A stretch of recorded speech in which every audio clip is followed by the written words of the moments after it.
Boom, boom, boom. What's happening, brother? How you doing, man? What's cracking? It's good to be back. Good to be back. Good This place to see is you. always amazing. It's a bit of an amusement park almost now, Yeah. with stuff to see and the gym equipment and everything. I keep thinking I should just bring my gear over and work out before Yeah. the show or after the show, but Get loose. I don't want to embarrass myself. So You wouldn't embarrass yourself. Nah. I'm not going to watch. I'm going to watch you work out. Yeah, he would. He would. Jamie's that kind of guy. Yeah, I've seen him give me side eye. He would give you side eye. But no, thank you. It's all good. Everything's good. I've been traveling a lot. We just talked before we started about Idaho. Haven't had a chance to get back there. But yeah, all good. So you're around for a television show? Is that what you're doing? Yeah, this is there's several meetings going on here, but we just finished filming a show, a reality show for. Can I say the network? They're kind of hinky on until we get closer to the air date, which is October. But it's for the Discovery Network, and it's gonna be a great show that I'm Why hosting. do they not want yeah. you to say the name? Well, you know what? That's what I always said. I always thought free publicity is a good thing, but they're very tight on the marketing protocols, and so they want to make sure they've got it all buttoned up. And I get that, right? They spend a lot of money on these things, and Fucking control freaks. yeah. And so anyway, it's going to be a great show. We spent the past 3 or 4 months filming it around the country. Really good production team, and the stories are fantastic. It's basically looking at. I guess I'm talking about it now. I'm not supposed to, but we're looking at military government organizations that are typically in the shadows, right? We're not releasing any sources and methods. We're not disclosing any classified secrets, but we're talking about elements and units, operational activity, events that before now have pretty much been in the shadows, and some incredible people. That's one of the best parts about this thing. It's been going out there and meeting some of these guys that are doing some of this high-speed shit. And it's pretty amazing. And when they do release things like long after, like I was reading something, I forget what the case was about, but it was something about how the files won't be released under the Freedom of Information Act until 2080. Mm-hmm. Well, how do you? Yeah, I know. How do they make that like that was the thing with the Kennedy assassination, right? And sometimes they roll it over, and it's not even then, right? So sometimes they extend that. Other times they don't, and so some information comes to light periodically. And so this does look at this show will be looking at some historic, but a lot of current things that are going on, and where the money goes, right? What are we spending our money on when it comes to this high speed operations that the special forces and others are involved in? So it'll be very good. I was lucky to be able to work with, again, some really great people on the production side, but just also going out there and meeting some of these cats. They're just the shit that they do is even after being around a while as I have. It just amazes me. Well, it's got to be constantly accelerating too, right? They're constantly coming up with new and spectacular things that nobody knows about. Until they employ them. Right, exactly. And sometimes the shit stays on the shelf, right? It was like the running joke at the agency at the CIA was, we have a fantastic S&T group, a science and technology group, and they're the ones responsible, like Q from Bond, right? Mm-hmm. They're the ones responsible for developing all the gear, responding to specific operational requirements. How are we going to do this particular thing? Well, let's develop a piece of kit that's going to allow us to do it. But the running joke is always that, they'll develop it and they'll show it to you before an operation, but then they'll put it back on the shelf because they don't want that shit getting out there, right? And people finding out that they've got it. So they'll give you like a 20-year-old piece of kit to use instead, and you'll be walking around with like a phone the size of a brick, knowing that they've got something high speed on the shelf. Well, that's what everybody always thinks. Like when you talk to the average Joe on the street about technology and the government, they're always like, dude, the stuff they have that they probably don't tell us about. How much of that is real? Yeah, it's pretty real. Have you seen some stuff that made you go, holy shit? Yes. They can do that? Yes. Really? Yeah. And how much can you tell us? Well, you know what? One thing that they're doing, and this is actually something I wanted to talk about today, because it's going to affect everybody. It's not just something that is going to affect people in the military or else in the intelligence community. But one of the things that they've been working on is, imagine you've got to rock up on a target. And before you do that, before you get the customers on site, and you're going to hopefully obtain some high value targets there at that location, before you do that, you got talking like euphemisms. Oh, I'm sorry. Before you're going to nuke people. Yeah, before you're going to go in there. Blow terrorists into another dimension.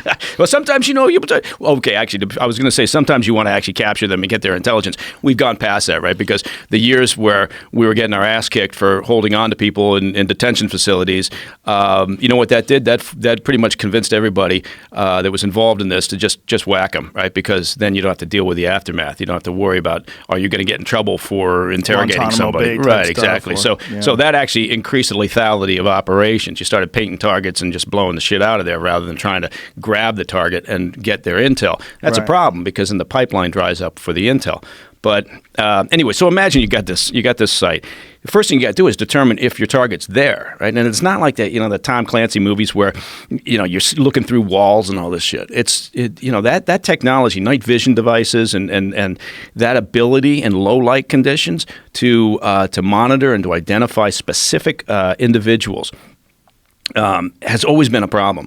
They've made great strides on it to the point now where in no light conditions, right, with the right stacked database, with the right information in that database, meaning the right amount of information about individuals, right? You constantly populating this database with new faces or with new photographs of individuals that you're going after. With enough of that to sift through, they're getting to the point now with no light conditions that they can identify positively the targets in that room or the targets in that facility or in that building, whatever it might be. And that's pretty incredible. I read that they can identify people by their heart rate.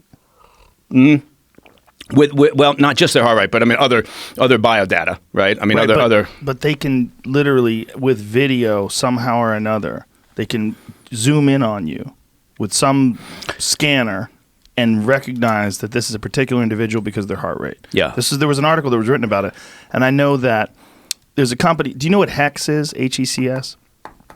It's a company that's been used pretty extensively by scuba diving community and now by the hunting community as well, because it blocks the electrical signal. HECS. It blocks the electrical signal that your body gives off. Okay. Yeah. That makes sense. And I think they're doing work with the military as well to develop suits that will somehow or another stop someone from being able to recognize your particular heart rate. Right. And there's a lot of work on what they call the universal soldier. Pentagon has a laser that can identify people from a distance by their heartbeat. Yeah, it helps. It helps if you have other data points, right? If you, but this is all part of, to some degree, what they refer to as the universal soldier, right? The fighter of tomorrow. And Jean-Claude Van Damme movie. Yeah, well, there you go. That shit. That's right. Remember that? Yeah. I mean, who doesn't remember Jean-Claude? Although he's doing like chip commercials now. Is he? Sure. You haven't seen him in a Doritos or whatever. Dude, 70. It is true. Still do the splits. Yeah. Well, props. Yeah. I don't know when that becomes useful, though, really. The splits? I don't see the splits. I mean, I've never actually, felt that was something I needed to accomplish in any given moment from an operational perspective. If you're doing karate movies where you have to do the splits, it's true. Very important. It's true. But so the universal soldier thing where you're it's the exoskeleton, it's the soft suit, it's all the data that you can acquire for that warfighter. How do you create the perfect environment on that individual as he's moving through an environment to be a more efficient, effective, lethal fighter? And things like that, identifying target, whether it's with a laser, whether it's with low light or no light conditions, where as you're rocking up on the target, you can do that. All these things, the ability to carry more gear, right? Hump it another extra, 10 kilometers, whatever it might be. It's pretty incredible what they're doing, and it's a joint. It's not just the military. They're working with companies like HECS, or they're working with the commercial sector and academics too. But anyway, I don't know. I disappeared down a rabbit hole. The idea of like this universal soldier thing. Have you been paying attention to this Elon Musk Neuralink thing that he's coming out with, where they're going to somehow or another insert fibers into your brain and then have a Bluetooth enabled device that you wear that's going to allow you to somehow or another interface with data at a much higher bandwidth? I don't know what the fuck any of those words mean I just said. But that was good, though. That was good. It sounded like you understood it. That's my trick. So repeat words. Yeah. There comes a point If you're talking about, I mean, that's going into a different area. That's going into civilian applications, but I think the military application would be great for that too. If everyone could synchronize data, Right. you could give them navigation in their head. Like if there's some sort of augmented reality where you could literally see the targets in front of you. Mm-hmm. Like if you had a map, say like if the Pentagon really does have this laser beam that can identify specific individuals, Mm-hmm. and you have a map of a building that's in your head, and they can identify the very location, absolute perfect location of each individual person in that room, and you could see that as you're running into this building. You're seeing like a 3D grid in front of you, and Right. you know, I mean, you could shoot them right through a fucking wall. Right, and there does become a problem then. There becomes a problem of information overload, and when you get into that situation, right, everything starts to close down a little bit, right, and Sure. and so you've got to start pushing some of that away, and now what you end up doing is you get the offsite, command center relaying some of that information as needed, but that guy that's about to breach that door, he doesn't want Right. a lot of data points anymore. Now, having said that, knowing where the hostiles are on the other side of that door, that is key information. That's not rocket science, but but there's a lot that's going on. There's also the ability to monitor health of the individual, soldiers that are out there through the gear that they would then be wearing. It's an incredible effort that has been going on, and so to answer your point, a long rambling answer, I've seen some things that are pretty amazing. You can't talk about it, though. No. Some of this shit actually we'll get into with the new show that's coming up sometime in fall. I don't have a release date, and again, I'm prescribed from talking about it, so I won't do that because I pay attention. Some of the things that you saw, you'll be able to talk about. Yes. So how does the government do that? They just decide, well, listen, it's not a bad thing if you tell people about this. Like I think that's right. Yeah, I mean, I think there's an element of some of it's not what you would refer to as classified. It's just not readily available public information, and it's not out there in the domain because people aren't aware of it or searching for it. Some of it does. I think you're right. Some of it is. Look, the military wants to say at times.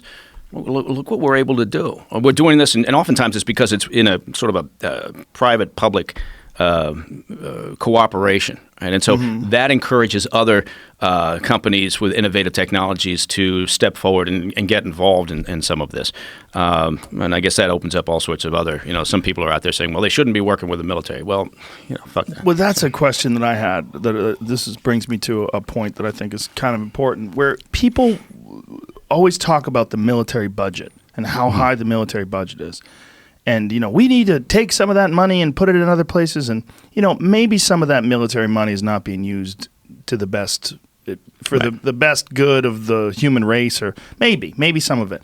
But in order to be able to develop stuff that keeps people safer, in order to develop all the stuff that you're talking about that could potentially save the lives of soldiers and even innocent civilians, because you're going to be able to target the correct people, like all this stuff seems pretty critical, right? Right, and it's also there's there's an upside if you want to get more holistic about the whole thing to developing advanced technologies. You can be more surgical, right? The drone capability, as an example, gives you a much better understanding of your target. You can avoid the collateral damage, the deaths of civilians on site.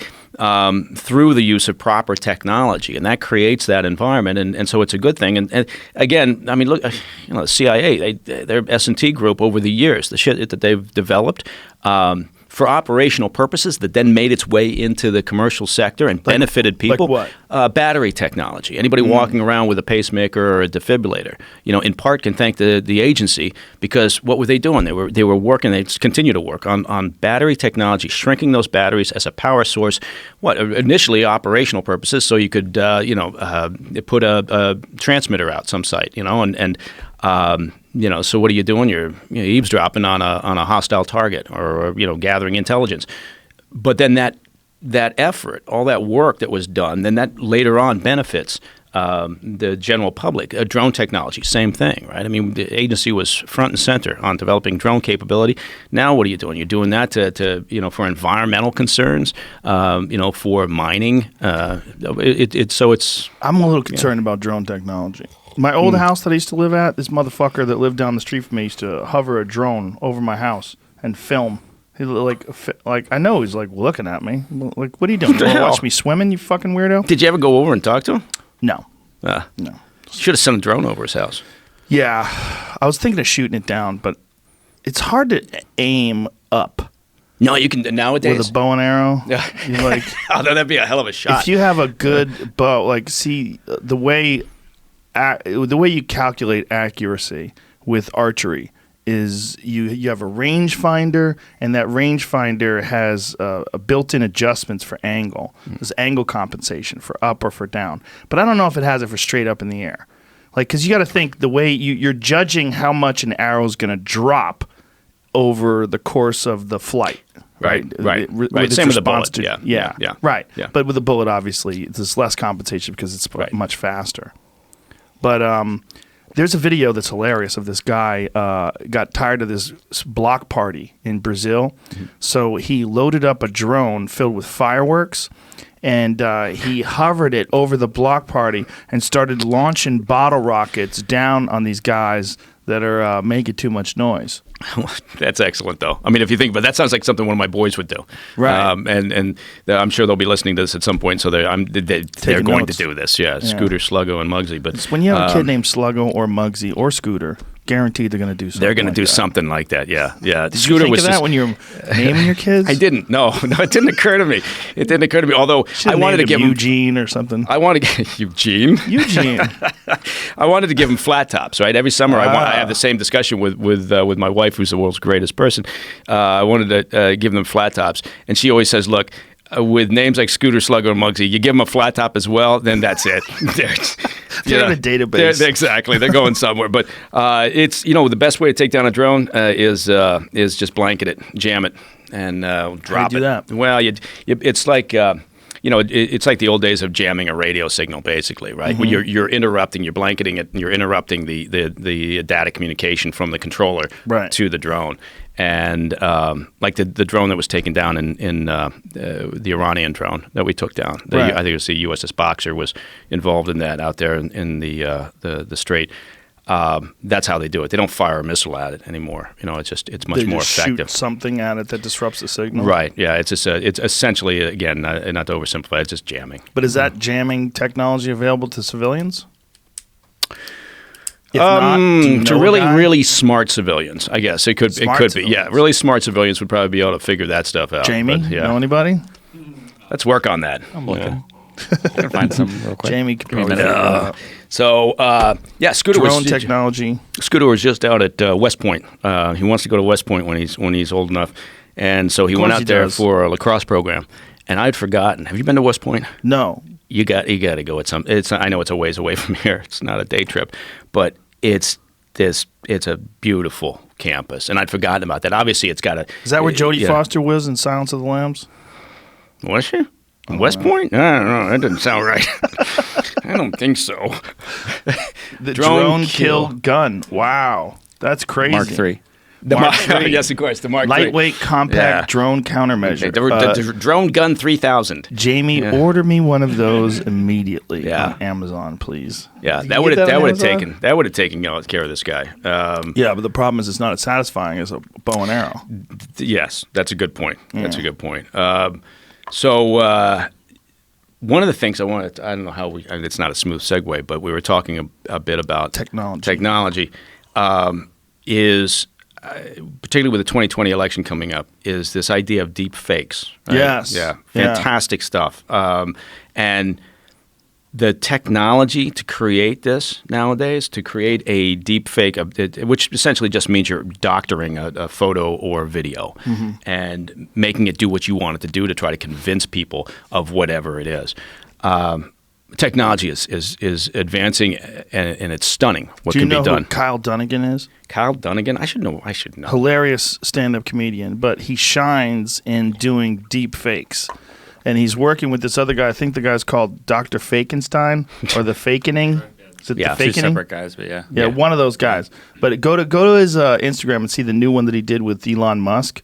He was doing them really kind of crudely with face swap or face. Yeah, it's like a little filter that you get for Snapchat or something like that or Instagram. But now he's moved from that to doing this really high end stuff. Go to the Elon Musk one. Look at this. Play this. Dr. Fakenstein did this. Yeah. Okay. It is here at Tesla Labs, which is pretty cool. It's pretty cool. But we had a little snafu and it looks like time is slowing down and will eventually start going backwards at an increasing rate. So pretty soon you will become a baby again and be sucked back into your mother's vagina. So, yeah. Okay, now pause. Now go to another Kyle Dunnigan video so he can tell what Kyle really looks like. That's him to the right of that. This is what he really looks like, which is fucking madness. Yeah. The guy's hilarious, by the way. He's an awesome guy, too. And he's got a great Instagram page, but his Instagram page is mostly him, like the Goldblum. So the Goldblum one is, click on that, because that's a normal one. This is one he did with the filters without Dr. Fakenstein. Look at that. See how it's kind of creepy, fake? Yeah. But play that. So Ellen DeGeneres seems friendly, but don't get too close to her. She'll bite your fucking head off. Just ask the Porsche Raptor. Yes. and that's Ray Liotta. Ray Liotta's always smoking. Yeah. Although he gave it up, remember. But in the videos, he's always smoking in this. But look, it's bad enough that it's extra hilarious because it's bad. But the new one that he did with Elon Musk is not bad. It's too good. It's not bad. Like, look at the Caitlyn Jenner one. Go to that Caitlyn Jenner one on the far right. That's fucking genius. Click on this one. Carefully, Kylie. I have something serious to tell you. When you had your surgery years ago, I buried your old face in a pet cemetery by accident. And I'm sorry to say it's back. Yum, yum. Ah, there it is. Get down, Kylie. Okay. See, but those are my favorites. He has the Kardashians. That's the only way they talk. They just say yum yum, and then he knows what they're saying, sort of like Groot in the Guardians of the Galaxy. Oh god. I don't know how I miss these things. I'll clearly send it watching to you, the wrong bro. shit on the internet. Well, you're a former CIA guy. Yeah, I should know this You're stuff. doing important things. Yeah. You don't have time for Kyle Dunnigan. Well, but what you just showed, I mean, people look at that and they go, okay, but you're right. The Elon Musk thing is getting closer That to one's creepy. That the could be a bone. real guy. But you could have someone like that say, "Give me $1 million, or I'll blow your house up." Or just come on, Yeah. and imagine if he gave, some off-the-cuff financial data on Tesla. Talked about as if he'd just come out of a shareholder call, and now he was releasing some information. I mean, think about what that means to all of a sudden the stock price of a company if that happens. But the quality is so far beyond even that now that can be done by, and we're talking mostly state actors like Russia.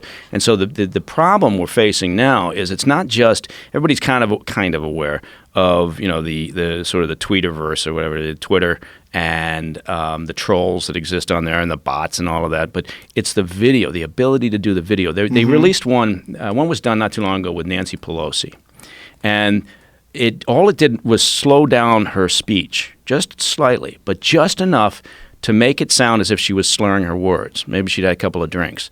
And that thing was blasted all over social media. And people to this day still think, and they still talk about it, like, she's kind of losing it a little bit. And, Right. And I'd like her more, by the way, if she did that. Yeah, I think she might make a little more sense. Yeah, just get a little lightened up, lady. Yeah, You're worth $100 million, and no one knows why. You should be out there partying. I'm sure it was all... Oh, so legit. Yeah. She earned that $100 million. For sure. There's definitely no shenanigans, no legal shenanigans. No, there's nothing like that happening up on Capitol Hill. But this is it's something that people should watch. It's something that people should read up on a little bit, look at it, because the technology is advancing so quickly that the effort to combat it, the effort to detect it, and there's some companies out there, and certainly the government is working to do that. DARPA and some others are working, but the effort to try to identify doctored videos, right, particularly when you're talking about elections, campaigns. It's going to be an increasing problem that we're not really discussing that much. Right. Congress is paying a little bit of attention to it right now, but it's really problematic. And there's things that you used to be able to look for, right? Lighting and noise and just sort of the movements of the face, what they call micro heartbeats and all the little things. Is the subject in the video blinking, for instance? When you doctor it, sometimes the blinking wouldn't be there, and that was a tell.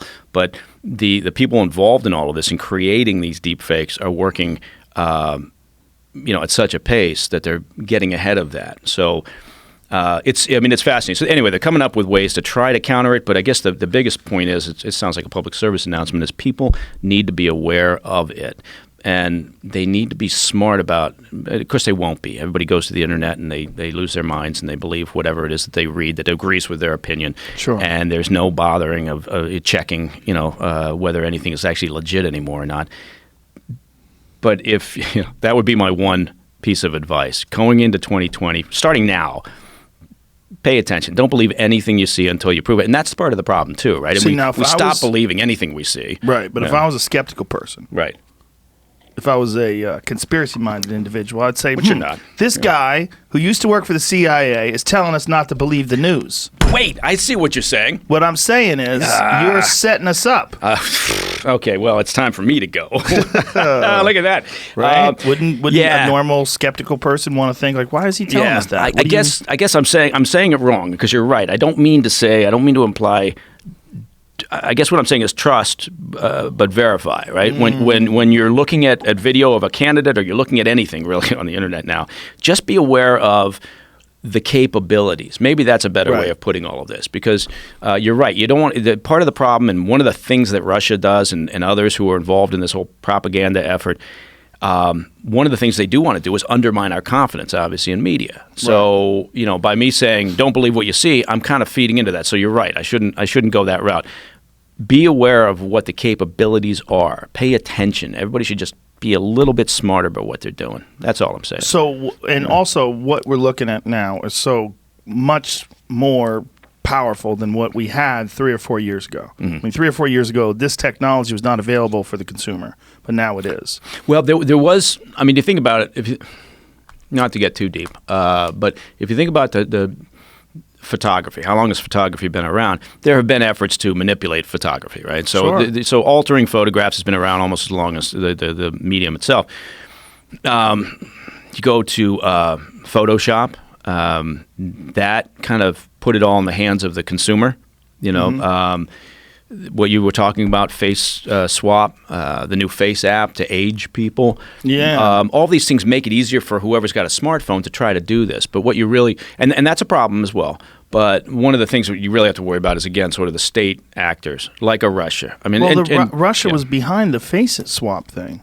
Well, yeah, and that's a good point. The face app thing. Right. There are Russian companies that are pushing this technology out there, and what are they doing? Every time you do that, it's recording data about you. Well, not only that, you have to give your name and your email to get that application, and then they have a photo of your face that correlates with your name and your email. Yeah. So what they've done is they've gathered up more than 150 million emails and faces, and they have data on people.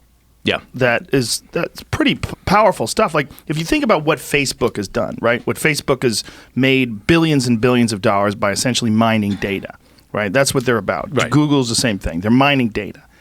Well, Russia managed to do that with 150 million people in a very, very short amount of time, just by making something cute. Oh, let's see what I look like when I'm 100. Right. Now, what do you think they're doing with that data? They're slicing and dicing this, trying to understand the American electorate, right? Yeah. They're not going to stop doing what they did. And they've been doing this forever. We talked about this before. They've been doing this since the 1940s, right? Busy trying to keep the U.S. out of World War II before they broke up with the Nazis.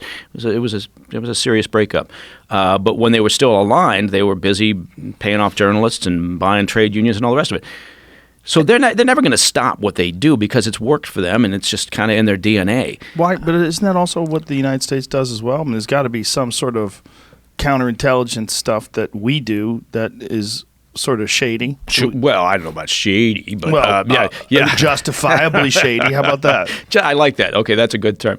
Yeah, of course there is, and people always do that. People, when I'm talking about if I'm giving a talk about Chinese government's constant theft of intellectual property, somebody inevitably will come up afterwards and they will kind of roll their eyes and go, well, we do it. It's not like it's just them. The U.S. is guilty of it too. Well, you damn well better hope we are, right? Because if we backed off and said, you know what, just for the sake of being a righteous individual, we're not going to do any of this shit. You would have to be either willfully ignorant and naive or just fucking stupid to think that Russia, China, these other actors out there are going to stop also, right? And we're all going to hold hands and unicorns are going to come flying out of our ass. It's not going to happen. So yeah, I mean, I guess the answer to that is always the same, which is, yeah, you better hope we do it, and we better hope we do it well. Yeah, but people are nervous about that, right? Like, this is my point about the military budget. Like, if you just cut the military entirely, well, we're all going to start speaking Chinese because some shit's going to go down. Like, you can't just cut the military budget. You can't. Just cut it out. No military at all. We're going to focus on ourselves. Good fucking luck with that. That doesn't work. So the question is, like, how much money should you spend on the military? How much money should you spend on counterintelligence? How much money should you spend on propaganda? I mean, there should be some money spent on propaganda overseas, right? Right. Because we're trying to manipulate them the way they're trying to manipulate us. The idea, though, is that we're America. We're nice. We're the good guys. We're doing it the right way, supposedly. Yeah, well, there is that, right? There is that, and you know what? Honestly, I'll be honest with you. I've always, maybe I'm naive or whatever, but that was always my thought process. Me and too. When we're out there in the operational world, and you think, you know what? Okay, we're doing this, but we're doing it for the right reason. And people laugh at that or whatever, but This is my phone. There you go. Look at that. See that flag? Look at that. Long may it wave. That's how when I open up my phone, the flag waves at me. Yeah. I got a flag behind me. I'm 100% pro-America. I open up my phone. We like to think. You know what I got? I got nothing. You got nothing. I got icons. You got an or old whatever. phone, too. Is that some sort of like hack-free iPhone from the 60s? This is actually a wind-up phone. It's I'm surprised you don't solar. have a flip phone. Yeah. I do have a flip The phone. government can't. Oh, there you go. Yeah, and you know Do what? you? I've got a collection of phones course you going do. all the way back to the cinder block phone. Remember that one? I bet you that have was phones fantastic. with like Saudi Arabian numbers on them and shit and letters. I assumed everybody does. But yeah, I think. Do they give you phones that are hack proof? Or do they tell you there's phones that you can't use? Well, yeah, you certainly know that, from an operational perspective, phones are not a good idea. Now, the problem is they're ubiquitous and everybody uses them, and it's made life very easy. Well, I know it's also a guy. made life a little bit less secure, obviously. I know a guy that is let's just say, done some very unusual journalism, and he still has a phone that you can take the batteries out. Because he said there's some places where you go where they will not let you in the room if you have a phone. And so the workaround is he has an older Samsung phone where you can pop the back off and remove the battery. Mm-hmm. And that's the only way. Yeah, I mean, that's, I would still argue there's workarounds on that one. I would imagine. So, yeah. But, Like that's why when Huawei you go into a government facility, they got a skiff. You got to leave your phones outside. Yeah, in a lead box, yeah, right? Right. So you don't carry your phones in, unless you're, what was her name that was doing that? Walking into the fucking chick from The Apprentice. Yeah, that's Omarosa. That's How right. hilarious is that? By the way, I know her. I did Fear do? Factor with her. Oh, yeah. okay. She was on Fear Factor. She told me I was drunk because I was making fun of her. She's like, "You're drunk." I'm like, "No, I'm not drunk. I'm just making fun of you." Yeah, why wouldn't you? But she's an unusual person. The fact that she thought it was okay to do what is basically treasonous. She was recording these conversations inside the White House and then releasing them to the press. How is she not in jail? How does that work? Yeah, I'm not quite sure. I didn't quite understand how you get around that, right? Because you've got obligations, you sign paperwork, you do all these things that say, I'm going to do the right thing. And if you run foul of that, then you're supposed to suffer the consequences. And occasionally it seems like people aren't. If I had a guess, want to know what I think? What? I think she saw some shit, and they pulled her aside, and they said, "Listen, Omarosa, I know that you're some sort of a social climber or whatever you're trying to do here, but listen, what you did will literally get you locked in jail for the rest of your life. So how about this? How about you just shut your pie hole, and we'll just let this slide." Yeah, I don't know that I don't think anybody would, from an intelligence perspective, she'd be one of the last people you would trust to actually keep her mouth shut over any period of time. That's what I'm saying. That's a tough one. But that's also part of the issue of leaks, as an example, right? It's the issue of choices that you make for your cabinet as well, right? Well, that's true. Yeah. Or the close circle around you, and that's again, you can argue. I don't want to get into a political discussion. Trump is an unusual character, and you know, You they've think? certainly yeah, I know. Wow, that's going to be that'll be headlines. How about that yeah. fellow that's from England that looks like the Boris the British, Johnson. Yeah, the Boris British Johnson. Trump. I was just there last week when he went over to Buckingham Palace and you know was asked by the Queen to form the new government, and he accepted. And so, you know, he's an interesting character. He went to Eton. He went to Oxford. He's proven himself to be extremely adept at getting elected. And But most importantly, he looks like Trump's baby brother. yeah. You know He what? looks like his fucked up See if brother. I Like can- Trump's dad went over to England and banged some waitress, and bam. Next thing you know, look at the two of them together. I mean, Hold on. get the fuck out of here. a buddy of mine sent me this one.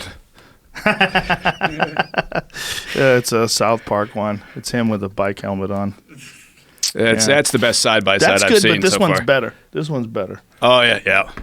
I mean, it literally looks like a young Trump cousin or a brother or something like that. But he's promised they're out as far as Brexit goes by Halloween, by 31 October.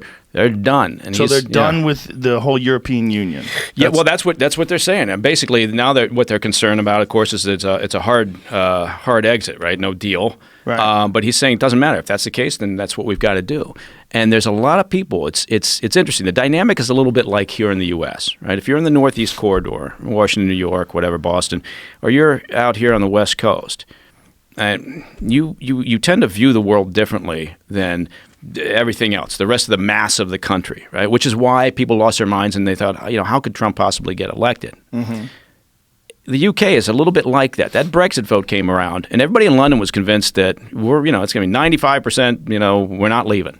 And so when it came time and they voted to leave in 2016, the people in London lost their minds. They couldn't believe it, and they still to this day think everybody else is just an idiot, right? So there's a similarities there, which is I think why in part Trump feels sort of this kinship with Boris Johnson. But yeah, so Boris Johnson has said that's it, we're out of here. Maybe we can get a deal. If we can't, doesn't matter. We're still leaving, and it'll be interesting to see what happens. But he's not unpopular. What's the argument for them leaving? What's the pro-Brexit argument? Do you really want to have your country, your sovereign nation, run by a bunch of faceless technocrats living in Brussels who have really zero interest in your sovereign nation, right? That's at the heart of it. It's not an economic decision. And people always make that problem with Brexit. They always say, well, from an economic perspective, this is not a good thing. Well, the deal at heart isn't an economic concern. It's the issue of sovereignty. It's the issue of being run, again, by Brussels, and sort of this morass of regulations that they've imposed, the inability for the UK to make their own decisions about trade. And so there's a good argument in that regard. Is it going to be a financial problem for them? It's not going to be a disaster like some people throw out there and say, oh my God, this is going to the UK is going down the toilet fast. That won't happen, but there'll be an upheaval if they leave without a deal. But they'll adjust because everybody, people want to do deals, right? They want to do trade. It's not like Germany and France, which are the only two partners in the EU that really matter. How dare you? I know. I can't believe I just said So that. what's the staying in the European Union argument? Show everybody not racist? Globalism. We're all working together, and isn't this a wonderful thing? And look at all the benefits of it, free movement, and that free movement didn't really work that well from France and Germany's perspective. They don't like to talk about that anymore. Free movement is basically what we enjoy in the United States, though, isn't it? I mean, if you look at the United States in relative size in comparison to Europe, we're basically commensurate, right? Yeah. In terms of the contiguous United States. Exactly. Size of it, yeah. And then we all speak the same language, but I'm talking about immigration policies. I'm not talking about movement within the EU. No, I understand, but I mean, yeah. even in immigration, right? Like the size of these countries in comparison to the size of states, like Texas is basically bigger than a lot of fucking European nations, right? Yeah. It's it is. That argument, sort of the immigration argument, much like some of the other arguments, comes down from the UK's perspective on don't tell us what to do, right? And maybe there's still an element of look, we were an empire that controlled most of the planet for a while. We'd like to have a little bit more say in what we're doing. So there's an independent streak. The problem is, from EU's perspective, is if they do leave and it's not a disaster, then other countries are going to line up, right? And Italy maybe would be the next one. So it'll be interesting to see what happens. But yeah, Bojo, as they call him, is an interesting cat, not unlike our president here. Well, it's in this country we don't pay attention to other countries. So when we see that guy, like, who's that guy? This new guy? Like, where did he come from? Like, is this real? It's like a new character on a show that you don't watch. Right. You know? What season did he come in? It's Better Call Saul, season 4. Like, who the fuck is that guy? Oh, that's the new bad guy. I didn't watch. I have been watching. I just finished rewatching. I do that. Instead of watching new shows, I end up rewatching shows that I really liked that I've watched before, and it's been a while, so I rewatched the first season of Breaking Bad again. Goddamn, a good show. Holy shit, that was Goddamn, so that's a well good done. show. Yeah, and then just that first season, if that's all people watch and they haven't seen it before, it's so good. Yeah. But and then I just binge watched the first season of The Sopranos again.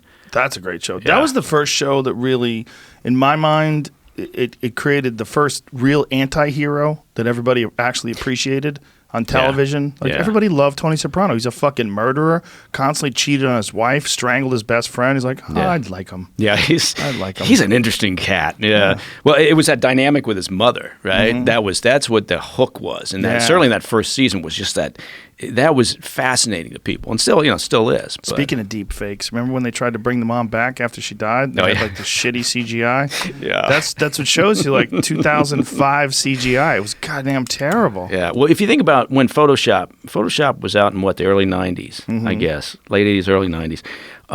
You think about where we've come since then.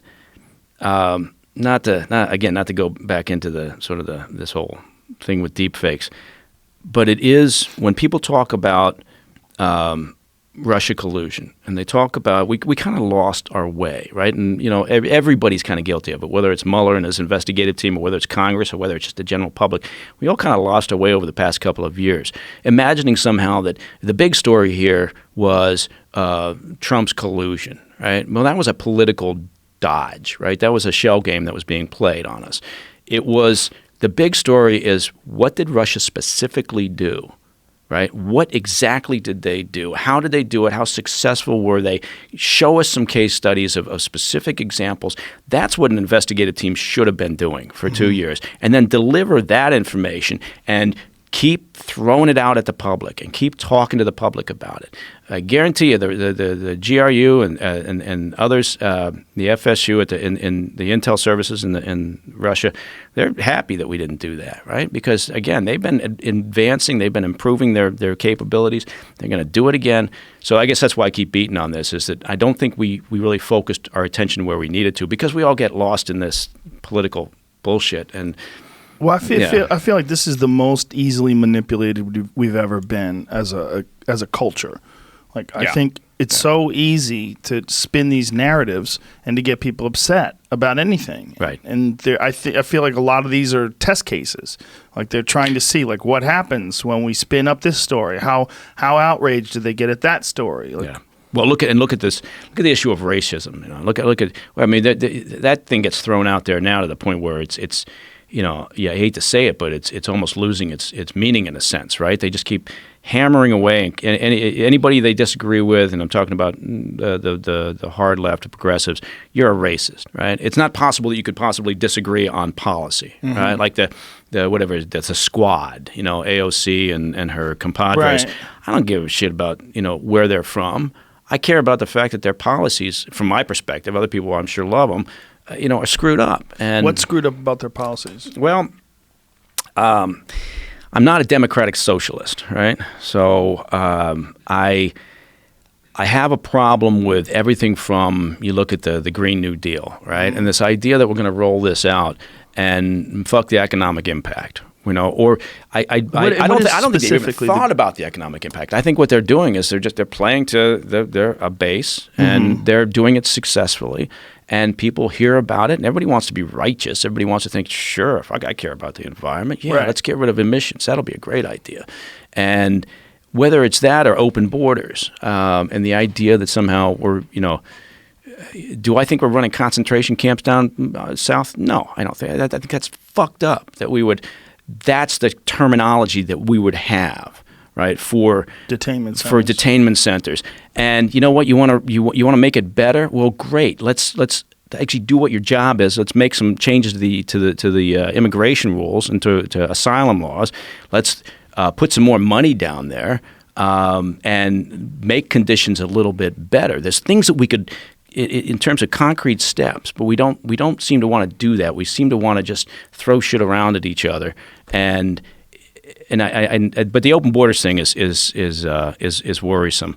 Well, there's a guy named John Norris who's just on my friend Steve Rinnella's podcast. It's called the Meat Eater Podcast, and he's a warden. He's a game warden, and one of the things that they had to deal with somewhere along the line was they had to become enforcers for illegal drug marijuana growing these establishments in public lands, in national parks. So these guys that were supposed to be just catching people with too many trout on their stringer are now being forced to stop illegal grow ops, and it's all cartel members. And what he's saying is that 80 to 90% of all of the marijuana that gets sold illegally in this country, in the Midwest and all these different places where it's illegal, is coming out of these grow ops. And a lot of it is tainted with dangerous pesticides because these guys are they're actually using poisons to keep animals from eating the marijuana. And so these kids that or whoever the fuck is buying it, they're buying this pot from these illegal places. No one's testing this stuff. You don't know what the fuck you're getting, and you very well could be smoking pot that's poisoning you. Yeah, there's a guy that I know, a really good guy. He's a huge landowner here in California, to the point where you can spend all day on an ATV and still not, get to the end of one of his plots of land. I don't know if you call it a plot of land. And anyway, he's had those incidents, right? Yes. He's had where it's such a massive piece of property that a small element from a cartel will set up a grow spot there, and they'll camouflage it. It's very well done. Yeah. They bring in the piping for the water because pot uses a huge amount of water. This right? guy was talking about water that they brought in. They had a pipe that went for 3 miles. Yeah. These kids carried it in on their back. Yeah, that's what these guys do, and then eventually, you got to go in there and bust it up. But it's people that stumble across it that they're just out there doing their regular ranching job, and it is fascinating. I feel like we should take those guys and reprogram them. You get a guy who's willing to carry 100 pounds of piping on his back and walk 8 miles into the backwoods. That's a fucking industrious individual. Yeah. You gotta lure him away from the cartel with a better deal. Yeah. If that guy worked for a competing corporation, he'd be like, "Look, I like the way you do business." Right. Give him a job on the ranch. Right, Give him a Sprint found this guy and he was working for Verizon. They'd be like, "Hey, come on over here, man. You're fucking putting in the time." This guy's carrying 3 miles of hose on his back. That's work. That's what we call fucking work. real work. Yeah. So use that. Use your power for good, not evil. That's what I tell my boys. It's hard though because evil's fun, I think. It's Getting away with in the something. short term, it could be more lucrative. Yeah, Yeah, from their right. perspective, there is that. And they have a record, and they're probably murderers. Right. There's Well, a lot of okay. reasons. All right. So maybe we're not talking about someone you're going to hire as a landscaper there at your home, but your point is Open borders are not a good idea. Open borders That's the not a point. good idea. There's a lot of bad people that are getting in already. And it's not a stretch. This is not, if anybody who imagines this to be a stretch or is going to take offense at this, every nation maintains borders. Every nation maintains some element of immigration controls and borders protection. The idea that we shouldn't, or that we should somehow feel exceptionally bad about it is I don't quite understand that mentality. Well, we should feel bad when we see someone who's just a poor mother who's trying to come over to America to get a better job because she's stuck in Guatemala and it sucks over there and there's no opportunity whatsoever for her to excel. Right. That's a different animal than someone who is a member of some fucking terrible cartel gang that comes over here. The question is, how do we differentiate and how do we make it so that woman who's a mom can come over here? Right. How do we make it so it's legal? That's the real question. It's well, and that's not what but that's not what they're addressing, Right. right? How many decades now have we, heard about immigration controls and immigration process and regulations and policy, and nothing ever gets done. And so maybe, and again, I think one of the things that's interesting about Trump is, as strange as it is, the environment. I mean, maybe the fact that he is disruptive and sometimes doesn't seem to give a shit. Maybe that's a good thing because it gets us talking and gets us talking in areas that we haven't before and in ways that we haven't before. So maybe that results in something. Maybe, like the Chinese, the public's just going to wait for him to go, and then we'll get back to business as usual. That may happen. But even business as usual, the concern is like, how do you differentiate between someone who's coming in illegally because they want a better life versus someone who's coming in illegally because they're literally going to commit murder and sell fentanyl and deal, Right. incredible harm to whatever community they wind up in, and they're a member of MS-13, and there's both things that are going on at the same time. And you're a heartless person if you don't want that lady with a child from Guatemala to come over here and do better. And she's probably going to work as hard, if not harder, than any good old-fashioned red-blooded American that's over here trying to make their way through this world. And why should we be able to have this opportunity when they can't? Yeah. One of the beautiful things about America, right, is that like if you're a poor person and you live in Baltimore, you can get your shit together and get out, and you can move to maybe Silicon Valley. Or you can move somewhere where there's more prosperity, there's more opportunity, and you can get something. Sorry. Are there poor people in Baltimore?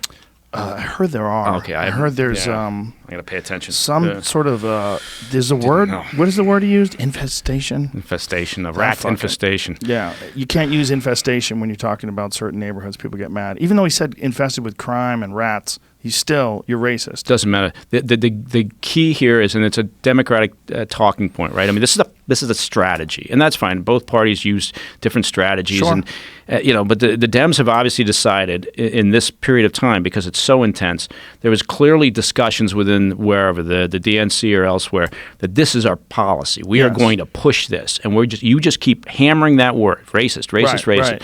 no matter what, and it's going to stick, and it does, Yes. because you get hit by that hammer, and you're staring into the light. You don't know how to respond. Sure. Right. So, and you think, oh my God, I'm not a racist, but then you're like, Senator, you're still beating your wife, and so it's one of those things you can't answer. But I think it's bullshit because it's like calling everybody a Nazi. It loses its importance and its meaning, and anyway, it's a strange time, but I think you can do both. You can take care of that woman with the kid or kids, and you can also look at the issue of border security, right, and enhance your ability to understand who's coming across the border. Right. It costs money and it requires effort.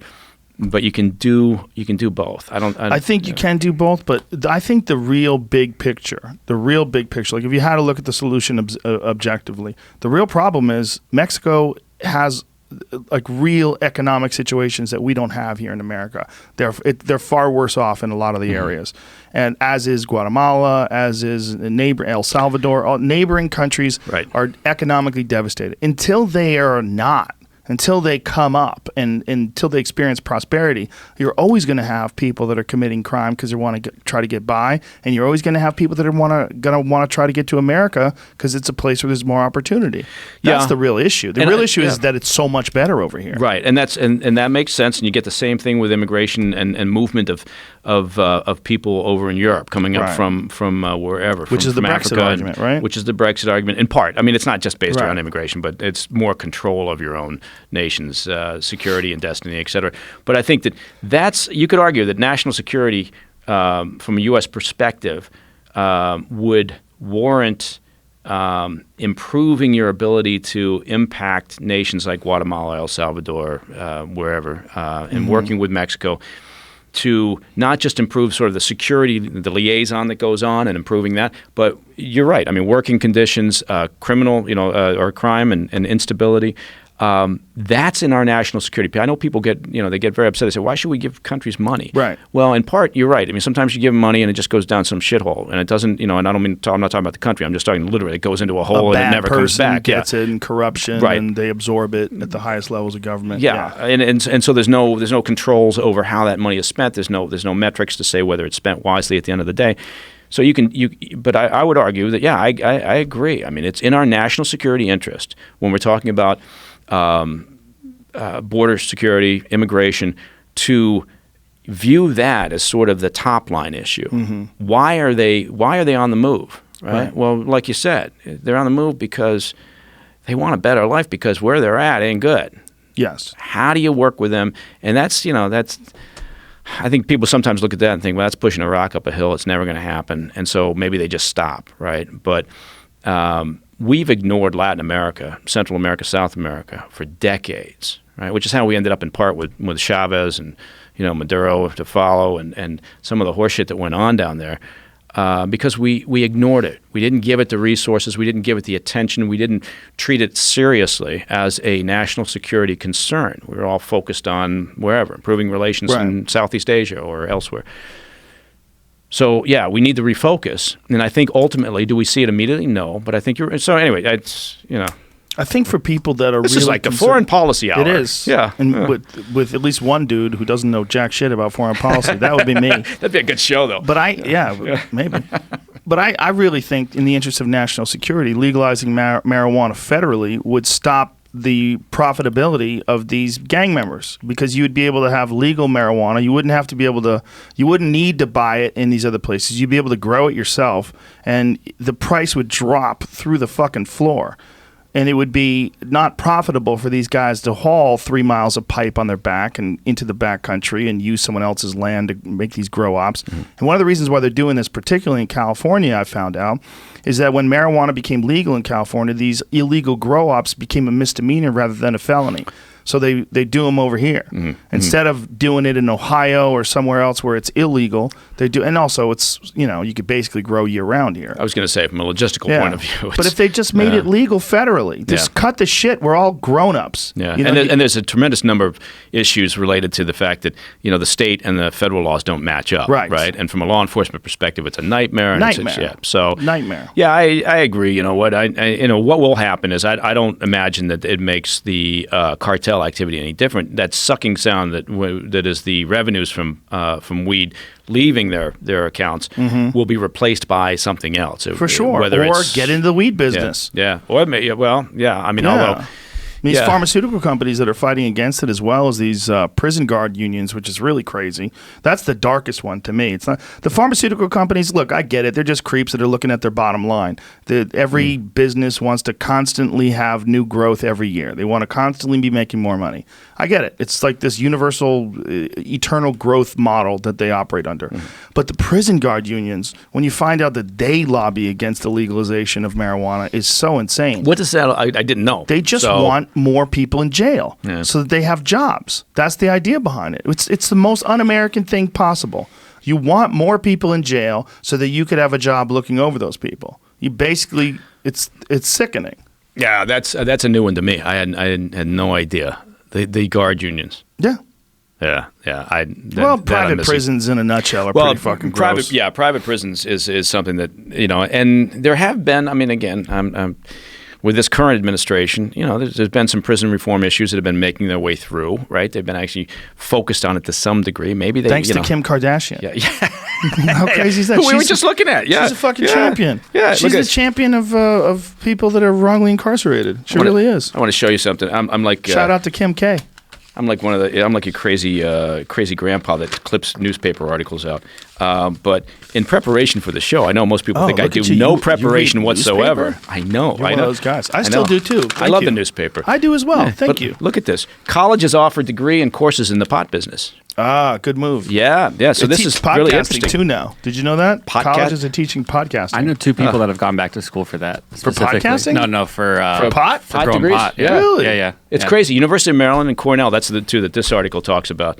Well, the biggest sponsorship that the UFC has ever gotten, is this Aurora company in Canada that grows weed, CBD and marijuana. They have football fields filled with weed. And, the highest possible standards, the best quality, no pesticides, herbicides, no bullshit, super pure. And the CBD, which is fantastic for everybody's health. And back when I first started working for the UFC, there were people that worked for the organization that didn't like it that I smoked pot. They're like, why is he smoking pot? What is he doing? He's gonna. But now they work for the pot company. Yeah. Well, I will tell you this as apropos of nothing. I've gotten calls, a couple of calls from people in the industry who are saying, and the only reason they're calling me is they're saying, "Can you hook me up with Joe?" It's like we hang out together all the time, of course, right? Because we're always hanging out in the pool together, Joe and I. But so I said, "No, look, dude, that's not my It's not my job. What do they want? You know, What do they want from me? you know what? I think they just want to pitch you on business. They want to bring some spooks in here and Yeah. fucking case the joint. That's what they want to do. No, they're people in the pot CIA. business. No, they're people in the pot business. the yeah. pot business. Yeah, no, I thought you meant CIA No, the spooks. agents, the CIA calls That's me. a great word, Says, yeah, spooks. spooks. You got to be careful using that word, though, because people think you're racist. Yeah. That was a racist term in the 70s. Well, we did for a black folks. I worked on a show for in the UK, an espionage drama show that ran for 8 or 9 seasons, and it was called in the UK. It was called Spooks. It was about their intel operation, and it ran for a long time. But then they brought it over here to the States, and I think it was on, I don't know, some channel. And but they had to change the name. They changed it to MI5, which is the name for the domestic Right. security service. Because they were worried about the term. Exactly. But yeah. CIA spooks has always been around. I mean, it's a fucking... It's always been around. The yeah. idea is that there's sneaky people Right. that are doing creepy shit. There is Spooky. no creepy shit I hear you. being done. You say whatever you need to say. Go I'm- ahead. Yeah, Go. I'm here to tell you right now, and you can write this down. I'm going to write it down. Write it down. There is Nothing creepy. no creepy shit Speaking going of on. creepy, what's going on with Iran caught a bunch of people that they are claiming are CIA Oh, yeah. informants and they may execute them? Yeah, they've done this before. They've made this claim before. And look, Iran is a couple of parts of this. That's one of the heaviest lifts in the business has been intel collection on Iran over the years. I'm not talking about just recently, but over the years it's been very difficult. They are extremely buttoned up over there, and they have an incredible level of control over their population. And that, which is, you know, at some point you would think, well, maybe the population is going to object to this, but, you know, it hasn't happened yet. So part of it is they came out with this, I think 17 individuals that they claim were cooperating with the CIA in some fashion or another. And they claimed that they were fairly high-level individuals. I don't believe anything that comes out of their mouths. I don't believe them at all. I think they've got a long track record of lying about a variety of things, and so, you know, why would they come out with this? You know, perhaps they're cracking down, and it doesn't hurt to come out. And if you're going after some of these individuals anyway, why not put the paintbrush on them that they're working for the CIA? Right, and that will appease some of the population there. So I don't know. I'm not buying it. It has been a difficult intel task, and collecting intelligence on their efforts with their ballistic missiles, their nuke program as well, has always been problematic. But again, they've done this before, where they've talked about how we've wrapped up a CIA spying network, and it's kind of horseshit. But it's just happened. their propaganda. Yeah. I mean, In again, some ways. that would be my take on it. I don't know what. I mean, I'm not Right. internal. I'm not inside, and so, you know, is it possible? Sure. We've had networks wrapped up before by other countries. Cuba. The Cuban intel service years ago, right, which was completely built by the Russians, by the way, by the old KGB. They owned and operated the Cuban intel service for a long time, still do. They at one point wrapped up pretty much everybody we had on island, right, and So elsewhere. how many people did we have over there? 3. No, we had I don't remember the few. numbers, but it was More than a one. few. Yeah, let's just say it was not good, and they had done a very good. It was from a counterintelligence perspective, it was a pretty impressive effort. So it's happened. Russia's done the same when with Russia when we've got a traitor or a mole, somebody like Robert Hansen, Jim Nicholson, I've never seen that Ed Lee show, Howard. The Americans.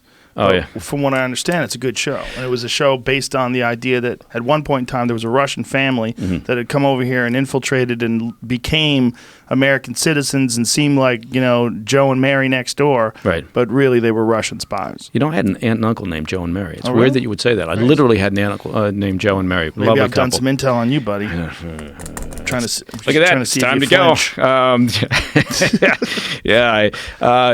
There was a story. The reason the Americans was created, was written, as do a lot of things do, based on some smart writer who sees an opportunity because he reads a newspaper article. Right. Years back, 2011, I think it was, we had a sleeper cell that we wrapped up in Jersey. Remember there was that's where this takes place. Right, and there was that one, the hot one. Remember? Oh, that's right. Yeah, the hot broad, the hot banging everybody, and the getting hot information. Russian broad, and so bring them over. And then you look at it, and you think, not that hot. It's not that hot. Well, I mean, we could. I think she's. I'm forgetting what her name was. If you're a fat dude Anna that's watering your lawn, and she walks she's over next door, and she's got high heels on. Yeah, Let me see what she looks like. Wearing nothing, but that's her. Oh, yeah, she's she hot, is. bro. You don't think she's hot? Not so much. There's something What about are you her into? look. I don't know. There's something about her nose. The You into configuration dudes? of her nose. Yeah. No. She's hot, man. You don't think that lady looks hot? Not there. No, that's not a there. good picture. That's not a for good her. picture. Yeah. But the mugshot one up there, Mugshot, and she's not kind even of. wearing any makeup. No, that's true. That's Come a on, man. good You point. doll her up. Yeah, put a little Tart her up. Come East on, European that chick's blue hot. eyeliner on her. She'd be. If that chick catches you with a couple of Jack Daniels in you, you got trouble. I like how she walks across when you're mowing the lawn. You're right. Mm-hmm. I mean, so she Sure. and a bunch of other people lived in Jersey in the suburbs, and their whole reason for being was just to spot people, right? It wasn't. They were not. These were not the heads of the organization, right? So their job is spot people, live there, be social, meet people that might be of interest. Maybe it turns out that somebody in the PTA where your kids go to school, maybe somebody's working for Raytheon or they're working for some interesting company. So that's what they do? So that's their job. Their job was basically to spot. And then you've got other people in that chain of events who are a little bit higher up the food chain who then assess, right? And we'll look at that person and go, yeah, there's something there. This person works for whatever company, and that'd be interesting. It could be. It doesn't matter what the company is, by the way. It could be Qualcomm. Could be, think of one that because the application could be Corning. Could be anything. I mean, there's all sorts of companies out there that have applications that may be of interest from an intel perspective for a hostile state. So then they do a little assessment, and maybe they come away and go, yeah, that person's interesting job. Let's develop a little relationship there. Mm-hmm. Now, maybe one of those individuals will work on that relationship, or maybe somebody else will come in, within this this group, and they'll develop a relationship, and then. Maybe they'll task the person. So maybe say the guy works at a tech company, and you're going to think, okay, I want to see if this person has any weaknesses. How can I leverage anything here? And so what you'll say is, my kid, is doing this school paper, and it's on, something, and God, I can't, they're just not getting in it, or they're not doing the research or whatever. Hey, do you have anything, and you're not asking for anything classified. You're just saying, look, you work in a tech company, don't you have something that would be of interest? My kid's got to write this stupid paper, and you're not looking for anything of intel value. You're looking to see whether they'll accommodate you, right? Will they actually come back and go, yeah, well, you know what, we got this, and it's kind of interesting, and it's this, research paper that's, been out in the press for a long time, but yeah, it's interesting. Hey, hands it over. Well, now maybe you got something, right? Now you got something that you can see that they responded to a little task. And then you set the hook a little bit, and then you just keep on working on that. So in the meantime, they're calling back to the KGB and saying, we have a guy who works at Raytheon. Right. He knows information. And they say it just like that, with that very accent. And they keep jobs and everything, so they work. They go to work every day. Maybe they go to work, maybe they don't. Maybe they're a spouse, a stay-at-home spouse. Well, what do? They hang out with other stay-at-home spouses and create friendships because of kids, and the next thing you know, you're all having dinners with each other. And you like that Russian broad. She's banging everybody, right? No, you wouldn't do that. That would be a very disruptive thing to do in that community, right? Isn't that the premise of The Americans? I haven't seen the show, but I think the hot one bangs people. I watched about half an hour of the first episode, and then Did you get angry? No. I just sit there, and I'm a very hard person to watch shows like that with, and so my wife was like, "I just can't. No, you can't. You can't sit here because it's like intel. I'm going like, nonsense. Right. But it was good. From what I understand, it was a good show. With a show where people play pool. No, people can't really play pool. I'm like, get the fuck out of here. Yeah. I was just in the UK, and boy, I tell you what, I turn on the TV and there's a snooker match on. Yeah, I'm in there, snooker. I'm in there, right? I'll just sit and watch snooker. It's huge over there. Oh my God! But it's also one of those things where either you can sit and watch it, or like golf, or you can't. And I just haven't, for some reason, I've got some defect that allows me to sit and watch a billiard match. Have you ever played snooker? It's tough. It's hard. Real hard. Yeah. We have a pool table at home that the boys have become pretty damn good at, which is a life skill. But yeah, billiards is a pool is snooker hard. is a different. Snooker is way harder. Yeah, it's way harder. They excel in American pool. I don't think any American player has ever gone over there and excelled in snooker. I don't believe so. Yeah. That'd be something for. I know guys have tried. but I don't think anybody's succeeded. But there's been a ton of guys from England that have come over here, and they do very well on the American Pool Tour. Yeah, but you know what we do better on is bowling. We do. We kick the shit out of them when it comes to bowling. Yeah. But that's an American thing. Well, yeah, there you go. Do they bowl? Yeah. Come over here and bowl? No, I don't think so. No? I don't think so. I don't think it's been that migration. Bowling's this a way. uniquely stupid sport. Yeah. And they get really mad when I say that. I get all these texts. You fucking ignorant. No, I'm not. You're rolling a ball at these things, and you have to pick them back up again. Have you ever bowled sober? I don't think I've ever bowled sober. Yeah, I bowl with my kids. Oh, okay. I'm always sober. My kids love bowling. Yeah.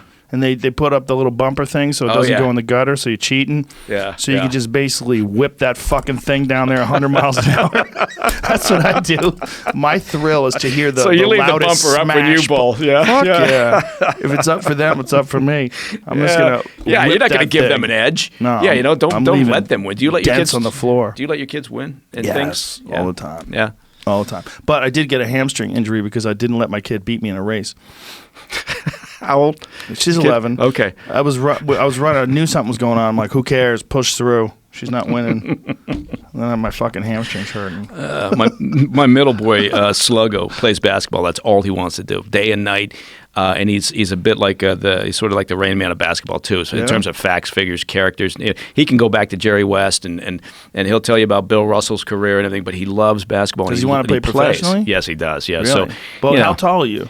It doesn't look like it, but in a deep fake video, I look about 6'10". But what are you, like 6'1", not quite 6'1". Yeah. You're gonna have to get that kid on growth hormone. Yeah, well, he Shoot already him is. up. He is. Yeah. Shoot him up with some stuff. So stretch him out. I put it in his burgers. Hang him out by his ankles. But that's all he does. He plays, and he just constantly, all he wants to do is play. And so he got to the point where, for a long time, we'd go out. We got a court at home, and I'd play, and I kind of let him, and then it gets to the point where I can't really beat him. I've got height on him, right? Right. But his handles are extremely good now. And I'm not the fastest kid on the block anymore. And so it's gotten to the point now where he's legitimately beat me a handful of times, and it's very embarrassing because he doesn't really have an edit button. So he just rubs that shit in, right? And it's like the Lion King when Scar wants to take over, right? And he's just like, well, that was pretty good, wasn't it? The Lion King reference. It's a good reference. Yeah. So anyway, but you got to let him do that though. It's an exercise for you and patience. So when he's talking shit, that's how I look at it. My kids talk shit if they beat me.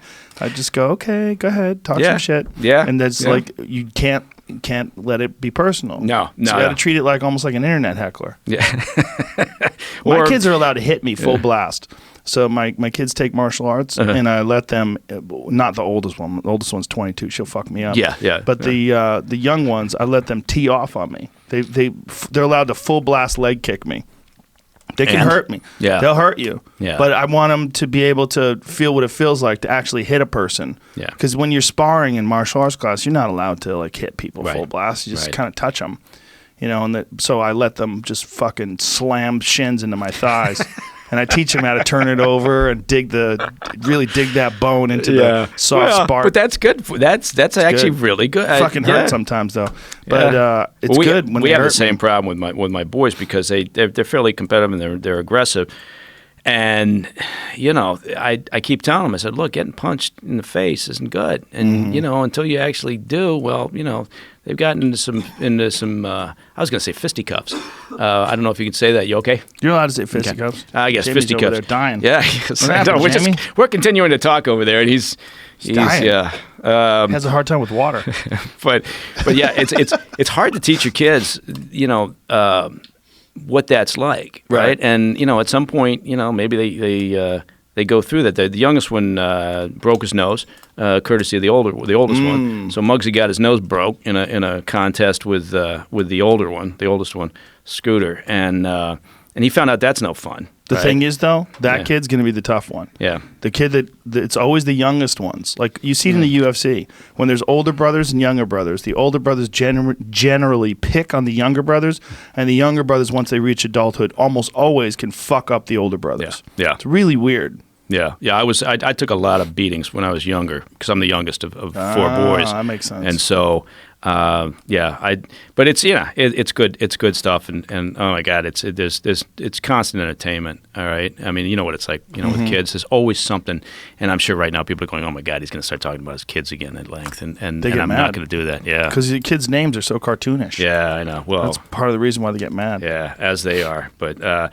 anyway, so what were we talking about? Oh, Russians. Look at it. So, I'm like Uncle Joe here. I've cut out some shit to talk about. Deep fakes. We talked about that. Okay. Okay. What else? You got? I wrote down some notes too. My God, I was prepared for this. You are thing. prepared. I've never been prepared for your show before, and you know why did you decide to get prepared this time? You know why? Because you've got some really great.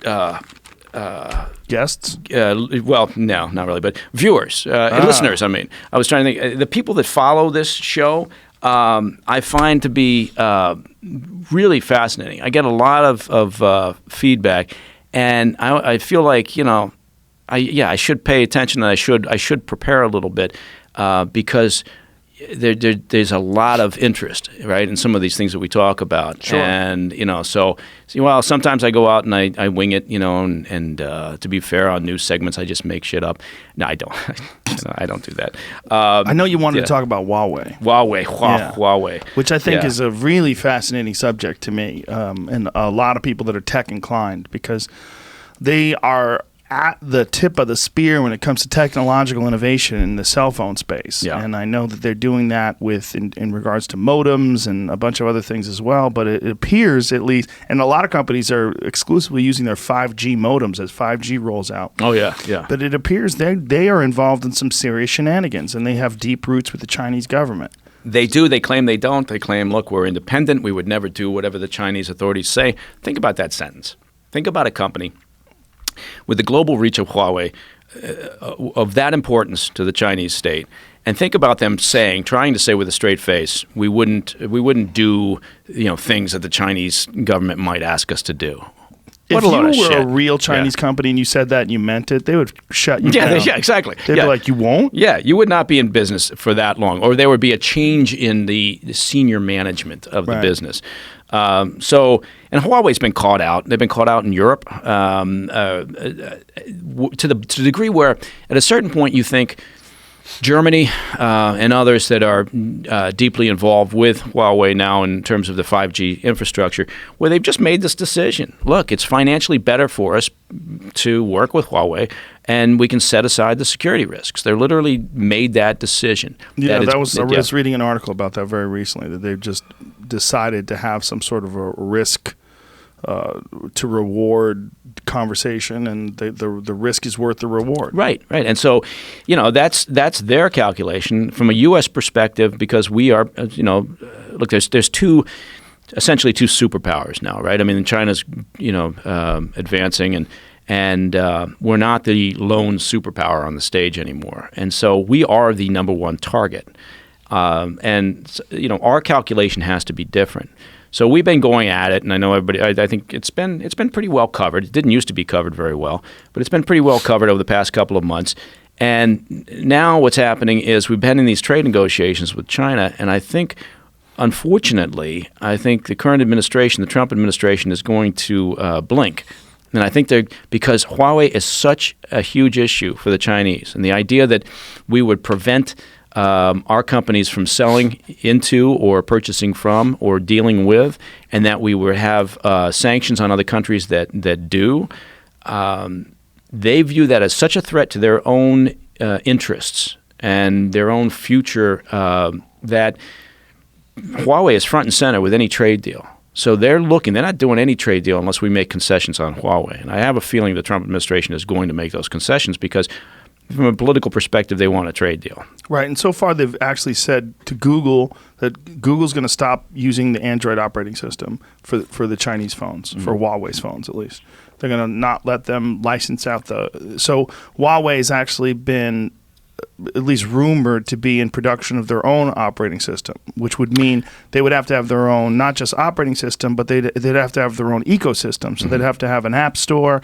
They'd have to have all the jazz that we have today. If you sign up you buy an Android phone, you have access to the Google Play Market, which is this huge resource of applications. And as soon as you take that away, you've got to kind of rebuild that whole thing from scratch. Right. Well, Huawei doesn't lack anything in resources. They'll be fine, because the state will provide and ensure that they have the resources they need. They also, we're the outlier here, right? I mean, we've been working with New Zealand and Canada and the UK to some degree, but the UK has been, they've been kind of pushing back a little bit on this idea that we're going to isolate Huawei. I don't think that's going to happen. And so they're using Huawei devices still? They to some degree, yes. They've been slower to adopt and kind of mesh their infrastructure with Huawei's gear. For people who don't know what we're talking about, could you please just lay out what's the concern? What do they think that Huawei's doing? Huawei is essentially, the way to put this would be, imagine a communications network that spans the globe. And Huawei builds and provides gear, and certainly going into 5G, they're a leading provider, and then financially they can offer countries much better deals than other providers. But they are an intricate part of that communications web. So if you imagine that Huawei is a state-sponsored entity and will respond to Chinese authorities' requests for information or intelligence that's passing through this communications web around the globe, our business communications, our military communications, intelligence communications that all kind of go through at some point this interconnected system. That's the problem, because they're essentially building backdoors into that system that allow them to suck communications out of that network and use it for their own purposes. It's a great intelligence tool, right? So if you think about it in a way, basically it's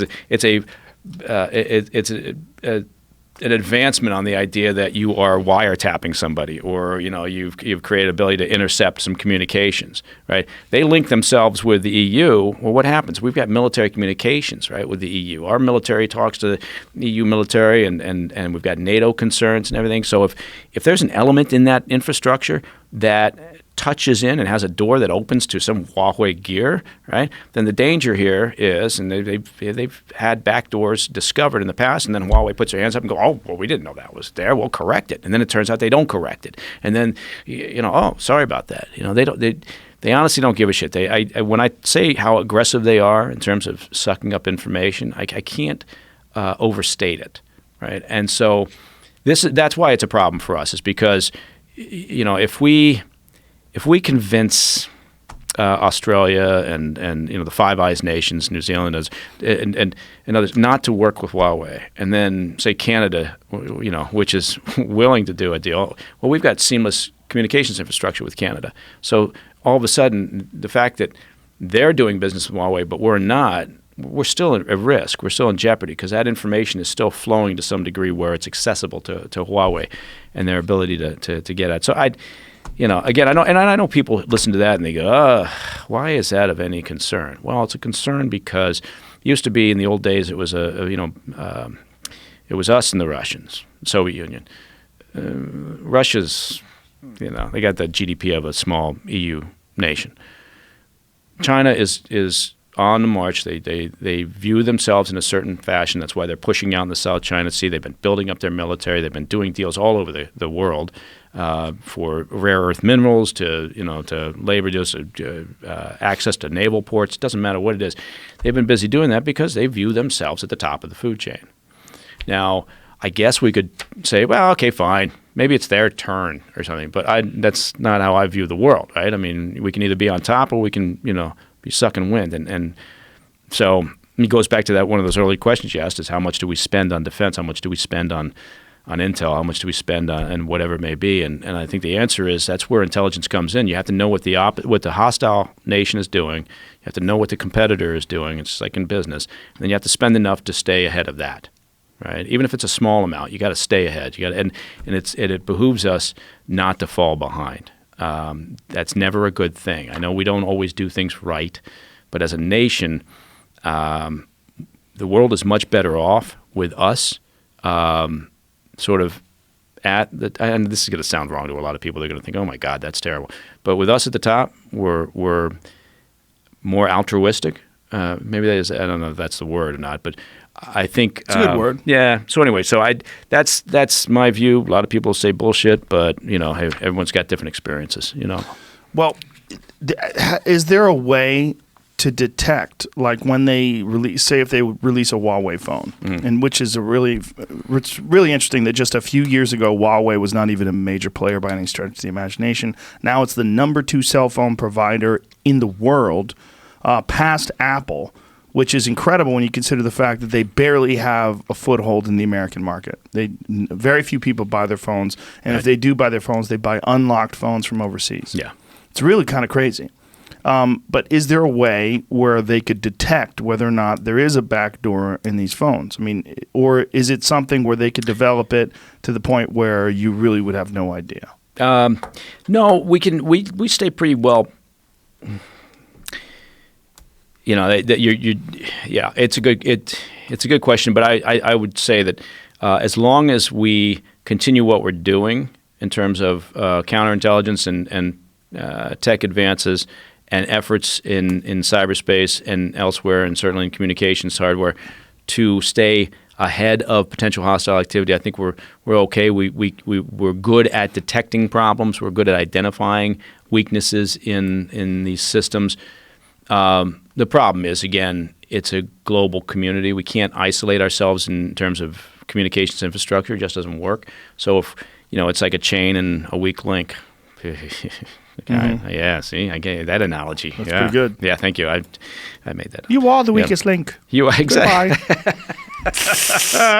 So yeah, anyway, but that's Huawei, and I do think that the interesting part will be what does the administration do in their desire to get a trade deal? Are they willing to blink on this? Because they put their foot down, right? And now, because we're so dysfunctional here in the States from a political perspective, now you've got people like Chuck Schumer going, well, Trump better not blink on this. This is important. So suddenly Chuck Schumer is a hawk on protecting us from Chinese espionage, right? But simply because he sees there's a political opening here. If Trump backtracks on Huawei now, hey, good from the Democrat perspective, they can use that to bang on him. And right.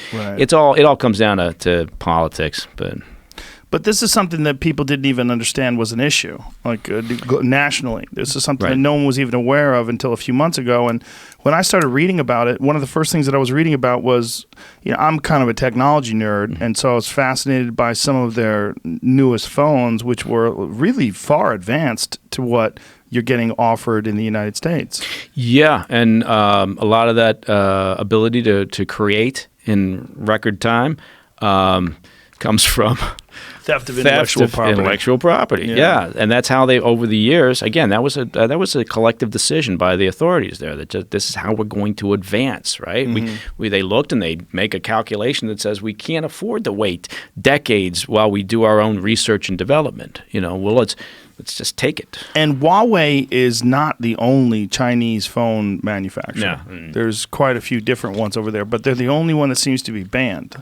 What's that other one? Xiaomi? There's quite a few. There are, but Huawei has been, because of their size and their connection to the government, and because of the resources that the government's been willing to provide to them, the advantage that they have, and the speed with which they were able to kind of embed themselves into other nations' telecommunications infrastructure, that's why they're so important, right? But the general, are there other companies well, of course, yeah. I mean, there's a variety of companies we should be worried about from that perspective. And it's not, look, to be fair, I spent some time on China because it's just, they're the number one state sponsored perpetrator of theft of intellectual property. But, there's other countries involved in it. So. They copy entire cities, which is really insane. Have you seen that? They have a fake Paris over there? Yeah, I know. Well, they've got, you go some of these places, and look, and Chinese history culture is fantastic, right? And I've been over there in times, and I've just marveled at how how interesting the people are, how friendly they are. Look, there's a lot of wonderful things about China, but I'm just saying the authorities, right, the government policy of no rule of law, of the no protection when it comes to intellectual property, all these things, and their aggressiveness in stealing information. That's the problem. But China as a country is a fascinating place. So that was, I don't know why I said that. That's just my... It is a fascinating place. Yeah. It's very, very, very, very, very old, which is something that we don't totally understand. That was like 5 varies. Well, you think about like when you look at the history of China, it's amazing. Yeah. It goes back so far. When you look at this country, it's a couple of 100 years and that's it. Oh, I know. We come across a house that's 100 years old and someone slaps a historic thing on there and you suddenly can't do anything to it. Right. And we've faced that in the past. Well, I know a guy who's got a house that was built in the 20s and they have a historic thing on it. The 1920s. Soon it'll be the architecture of the 60s that we want to protect. Yeah, probably. Plastic over couches. Remember that? Oh, that was a good thing, right? And nobody wanted to sit on those in the summer. So what do you think is going to happen with? You really think that the government's going to cave and they're going to give in to Huawei? I think so, because I think they definitely want a trade deal in some capacity, and China's not going to blink on this. Right, they'll figure out how to kind of bear the burden of the tariffs and make things work on for them to the degree. So much gets built over there too. I mean, all the Apple stuff's getting built over there now, and there was just a recent story where Tim Cook was trying to get Trump to back down off of some tariffs because they're going to have a 25% tariff on some Apple products that they're building in China. Yeah, and it's the idea that it's not the idea that you can. Yeah, Huawei revenue jumps 23% despite U.S. crackdown. Yeah, because look, overseas their phones are gigantic. They figured out, Samsung made a huge disastrous mistake with their Galaxy Fold. I don't know if you know, but they have the foldable phone. Yeah. Well, they have a Mate X that apparently is way better than the Galaxy Fold. It's a better design and it's viable. It works. Yeah, Samsung's an incredible company, and it's you got an amazing history of innovation and technology. But you're right, they've had a couple of missteps. The Fold wasn't the only one that they had a misstep on. The Note 7 that blow up. Right, that's Remember a problem. That? Right, when you that got a phone that problem. explodes, that's not necessarily what you want in a communications device. What, Jamie? What are you pointing at? The Huawei Mate X is not as good as said. What it says, the design changed just a few weeks before the release. Well, what's wrong with it? It hasn't even come out yet. It's not changed I don't know. But it doesn't mean it's not better. Why are you saying it means it's not better? The people that have tried it have said it's better. It's just saying its last-minute tweaks have been made to the device ahead of the anticipated release in September. An additional sensor appears to have been added to the phone's camera module. That's to find out where you live. Exactly. That doesn't mean it's not better, Jamie. No, it's not out yet, so how would anybody know? The people that have reviewed it. There's people that have reviewed it. All the tech sites have. But then they just changed it. You just don't like it. Yeah, well, they just tweaked the sensor. You're just talking shit over there, buddy. Why don't you go back to coughing on water? Are you anti-Huawei? Is that what it is? No. What is your problem? They did use the Leica name too. I licensed it for their camera. I don't think that they're using Leica cameras in their camera. Not? It's I've used it. I used it at CES 3 years ago. I thought they used Leica cameras for the Mate Pro or whatever it is. They use the name. But I don't believe that it's not. I mean, it might be a Leica sensor, but it's it's a microchip. It's compared to the one I have in this camera. That's very expensive. Of course, it's very not different the same thing between at all. a camera. But I mean, I think they use Leica lenses, right, or Leica something. Good God! Can we get to the bottom of this? When I was there, that's what I was super interested in it. And I was trying to tell, what are they using about this name? There's a photographer I follow that was promoting it, and I was like, it just seems like they're using the name is all. I couldn't tell that it was a better photo. I couldn't tell. They don't even have authorization. They're just using the name. But that's all I couldn't tell at all. But you don't know they're not, right? Baseless that's what I'm just saying. accusations. I couldn't tell. But as a photographer, I could all you're using is the name. This isn't a better photo. It's not. Doesn't have the value of the Leica name. That's what I was getting at. They have some pretty spectacular cameras, though, Jamie. I mean, they had the very best ever night vision camera. Not night vision, but night sight, the ability to take photographs at night, and it looks like pull up. Huawei night photograph examples, because Google Pixel 3 is the second best one, but the best one is supposedly the Huawei one. That Zoom came out a couple months ago, and people were saying that was bullshit. What is that? It was it had a super zoom technology lens that someone was zooming in real far. I was like, there's no way that's real. But who said it's no way that that's real? Photographers, Reviewers. people that are using this stuff and said. But they weren't that's using not- this though. Well, they were one thing they put has out- been yeah. proven. Okay. One thing has been proven that Huawei has taken some photographs and said they were taken on a Huawei phone, and they were actually taken on a very high Canon end, or something like that, yeah. a very high end camera. Also, Huawei posted some stuff on Instagram from iPhones. Yeah, they got caught a couple times. They got caught a couple times doing that, which is also quite hilarious.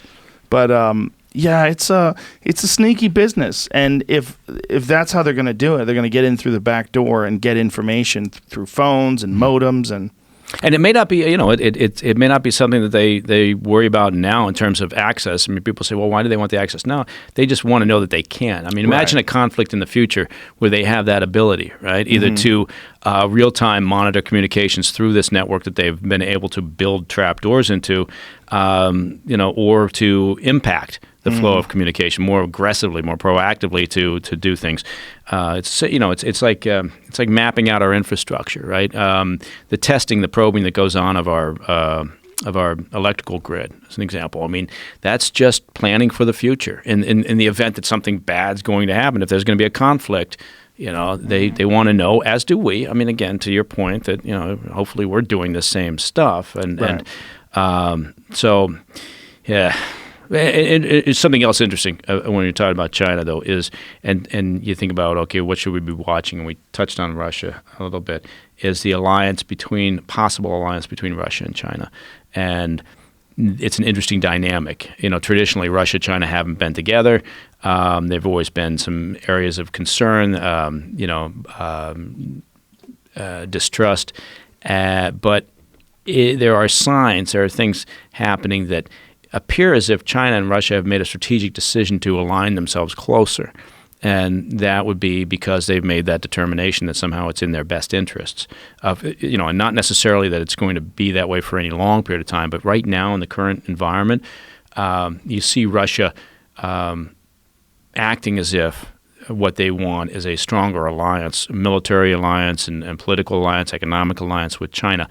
And it's an interesting dynamic that we need to be watching. We need to be aware of, and part of that is, people again this idea that there was this Russia Trump collusion, and thinking, okay, well that's good, except our relations with Russia haven't been this bad in a long time. So maybe it's all a very clever mind game that they're playing because they're closely aligned, but I don't think so. So we've actually laid on more significant sanctions on Russia. We've attacked them from an energy perspective in terms of our ability to create our independence, particularly from natural gas. That has damaged Russia's abilities. So I think there's reasons why they're gravitating towards China right now. But this idea that somehow Trump is super friendly and is a useful idiot of Putin, it doesn't play out when you look at the reality of the relationship between the two countries.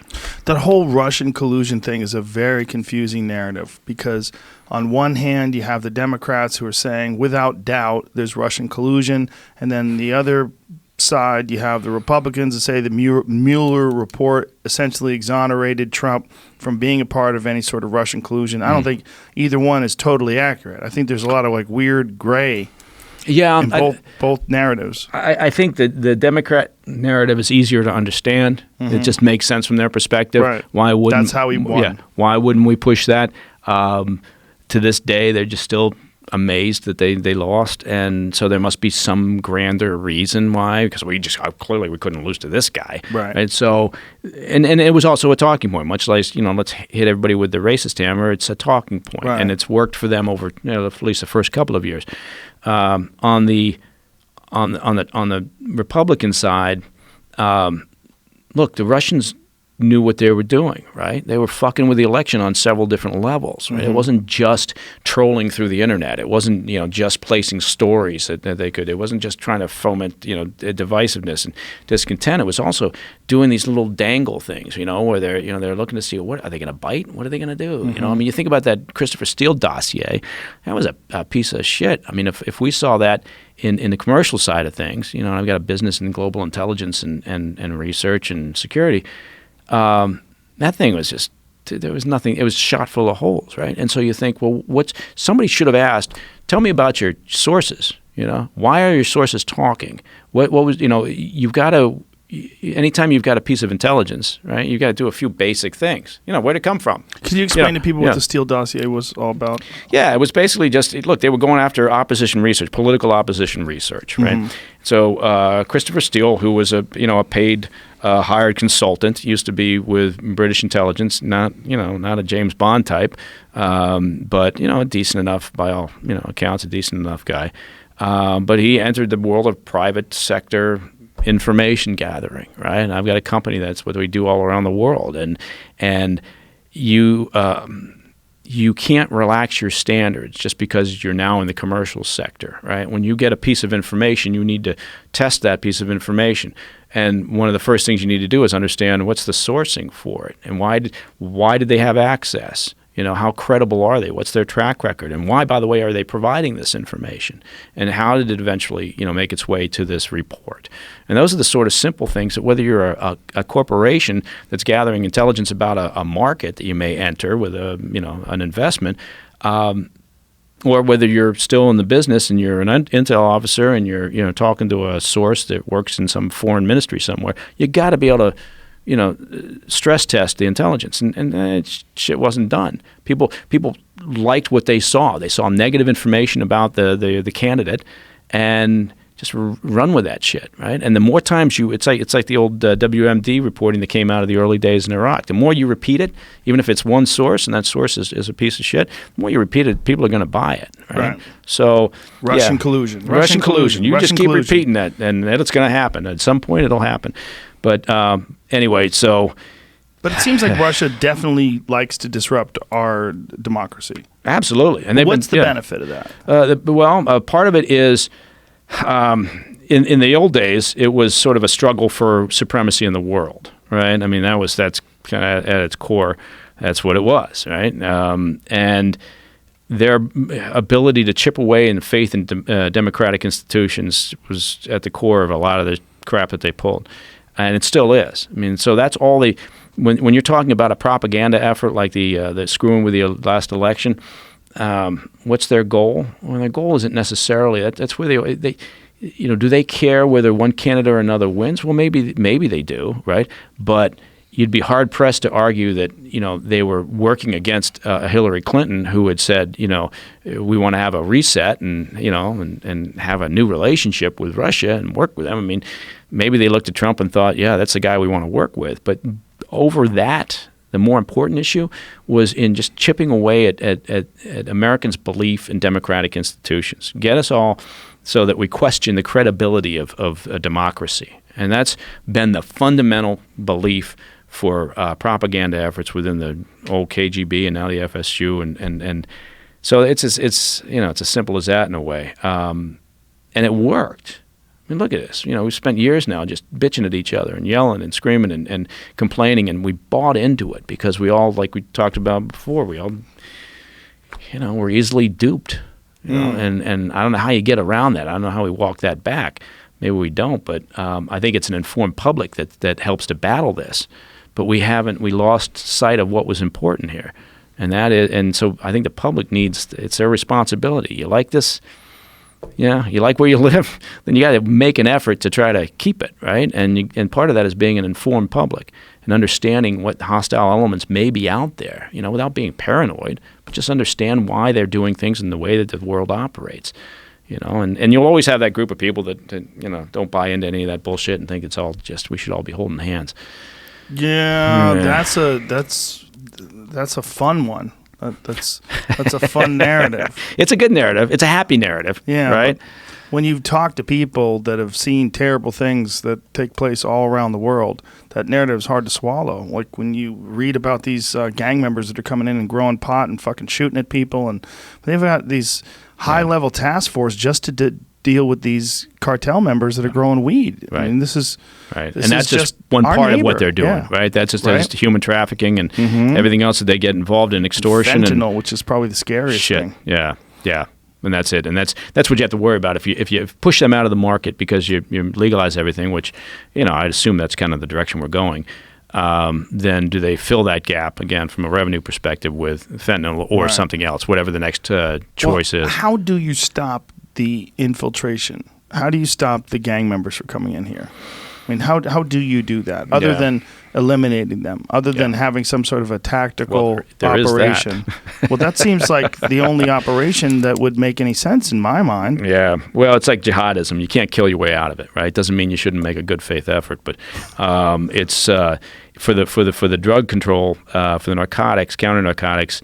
Part of it is what we talked about also about working with the other governments. Right? We've had some success in doing that, where you work with the Mexican authorities, you work with the Colombians, or out in Southeast Asia, to try to push back on the heroin trade, and so you work through them to some degree, but that's tough, right? There's so much corruption. Yeah, there's so much corruption, and that's the problem, and it's unsatisfying because you don't see an immediate return sometimes, and it's also sometimes seems like it's just a big bottomless pit where you're tossing money, right, and effort and resources, but it's something that has to be done. Doesn't mean you shouldn't still do it. But it is. I mean, corruption in a place like Mexico, right, where the people just don't have any faith in the institutions, right, because they've lived in this system for so long where all the officials, in their minds anyway, are corrupt. The police are corrupt. The federales are corrupt. The Marines down in Mexico are probably the most trusted institution because they're not viewed in the same vein. They're not viewed as corrupt. But only the Marines? Well, yeah, pretty much. I mean, it's odd, but that's a large organization, and they've been able to kind of stay above the fray to some degree, which is interesting. I have no idea, but it's been the perception, and just for the most part, it's true. When you work down there often enough, you do get that impression. But it's how do you get rid of that endemic corruption in that society and turn that public perception around? Because that will impact. But look what happened. Previous administration when they seriously went after cartel members. Right? Remember that spree of violence that kicked off? It was in part because the Mexican authorities were going after cartels in a more serious manner. Right? Previous to that, they were managing the problem. So they said, okay, look, let's manage down the violence, everybody, and we'll let you keep doing your business. It's going to happen. So you guys do your business, but just let's keep sort of public order. As something that we want to demonstrate that we're capable of. And when they went after the cartels in a more serious manner, that's when that real harsh spree of violence kicked off. And there was more headroom, so these various members were they were combating each other, and they were going after the public. They understood that they had to basically wear down the public, which is what happened. The public said after a while they said, "Fuck it, we can't deal with this. The violence is too much. It's awful." And so government, eventually went back to managing the problem. Drug trade didn't go away, of course, but they just went back to the old ways of doing things. So, but the violence is just so intense. The public eventually just said, we can't, no. And I think the cartels knew that. They understood that, right? And so they were willing to do it. Well, the most ridiculous aspect was that Fast and the Furious deal where they were literally selling drugs to the cartels so they could track them. And those drugs were used to eventually kill some U.S. officers. Right. Yeah, I mean, it was, yeah. Did I say drugs? Weapons. Drugs. I meant weapons. guns. I didn't say drugs. Right? Yeah. I'm conflating things. Yeah. Those guns that they used, they did kill officers, right? Yeah, there was an officer in particular that was killed. And the Fast and Furious, anytime you talk about as part of a intelligence collection effort, right, or a law enforcement effort, that you're going to supply the hostile element with weapons or whatever it may be. It's probably going to go sideways. But that seems like a great way to cover the fact that you were selling guns. I mean, if I was really skeptical, I would say, well, what are you going to do? We're going to sell them guns. How the fuck are you going to sell them guns? Well, we're going to say that it's an intelligence gathering thing, and we're going to sell them guns. Yeah. I mean, if you're really cynical, which a lot of people are. A lot of people are, yeah. No, I mean, I think it was a fucked up operation. There's no doubt about it. And I'm not a fan of, it's sort of like the same in the gray arms marketing, sort of on a global basis. When you talk about, because again, what are you looking to do? You're looking to create movement, track, movement of gear or money or resources or personnel or whatever. there's ways you can do that, without creating potential for a complete goat rope. And unfortunately, Fast and Furious did that. Well, and, it had to be a goat rope. You're giving people the ability to kill people. Yeah. You're giving them guns. Yeah. Like why? And what do they have chips in the guns? Like how are they even tracking these goddamn guns? Yeah. That sources and methods shit, but it's going back to Mexico and how do you resolve that? Because that impacts us. It impacts our national security, right? Yes. And so, well, they're literally connected to us. Yeah, we're so concerned with Afghanistan and Iraq. They're nowhere near us, and we've got this thing connected to us that's literally filling this country with illegal drugs. They sell meth. They sell fentanyl. Afghanistan. In fact, they're coming up on another election, presidential election in mid-September. Are you going to run? I'm thinking about it. I'm thinking about moving the family over there. You could do it. And you'd be the king of Afghanistan. Yeah, I could. Me and Boris Johnson and Trump would get together. And, but they've had an increase in bombings. Taliban stepping it back up. Sure. And I mean, we don't think about it. Nobody wants to think about that shit anymore. You think about how many years we've been digging in, and it always comes back to the same thing: the Taliban. Man, what did we think was going to happen? They got no place else to go. Right. It's so difficult to track them down, right? The mountains. Yeah. And they will just wait it out, right? And so here they're back again. They're increasing bombings. They want to take over again, and it's just so you're right in a sense. We take our eye off the ball? Yeah, we did. Yeah, and were there other issues that we should have been more focused on? Yeah, sure, but. Then you're conflicted because you think of all those people that fought and died over there, and the effort that other people that came back and with horrible wounds and the trauma of all of that, and I feel somewhat conflicted because then you talk about you don't want to minimize what they did right for the country, but you also have an obligation, I think, to look at policy and what did we do and what was the purpose of it, what was the point of that exercise. And I don't think we still to this day know, right? I mean, what are we going to create some pseudo-state federal government there that's going to be a bastion of democracy? And it's not going to happen. So anyway, I don't want to disappear down the Afghanistan rabbit hole. But we'd like to think that we could turn that into another America. That's what we like to think. When we think about nation building, that we think that we can go in there and establish democracy, and these people are going to be better, and they're going to be able to go to school, and it's going to change the whole environment. Yeah, I guess, and that is true. And we talked about Iraq that way. If we just make Iraq a bastion of democracy, then maybe it'll help to turn the tide in the Middle East, and suddenly everyone will have more of a respect for individual liberties and rights and all the rest of that. And how'd that work out? I'm still looking into it. It's I'll come back again and I'll give you my report. I think it's going to be negative. I think 1 million people have died. Yeah, it's that's not good, right? That's typically never good when you get to those numbers. It's a large number. Yeah, but again, look at the shit that we don't want to talk about. Look, we don't talk about Syria, right? Nobody wants to talk about Syria, and Assad, his butcher, he's still in charge. Why is he in charge? Well, because Russia propped him up. And why did Russia prop him up along with Iran? Right? There's a nasty piece of work there, and as an axis goes, Russia had no intention of letting Assad go.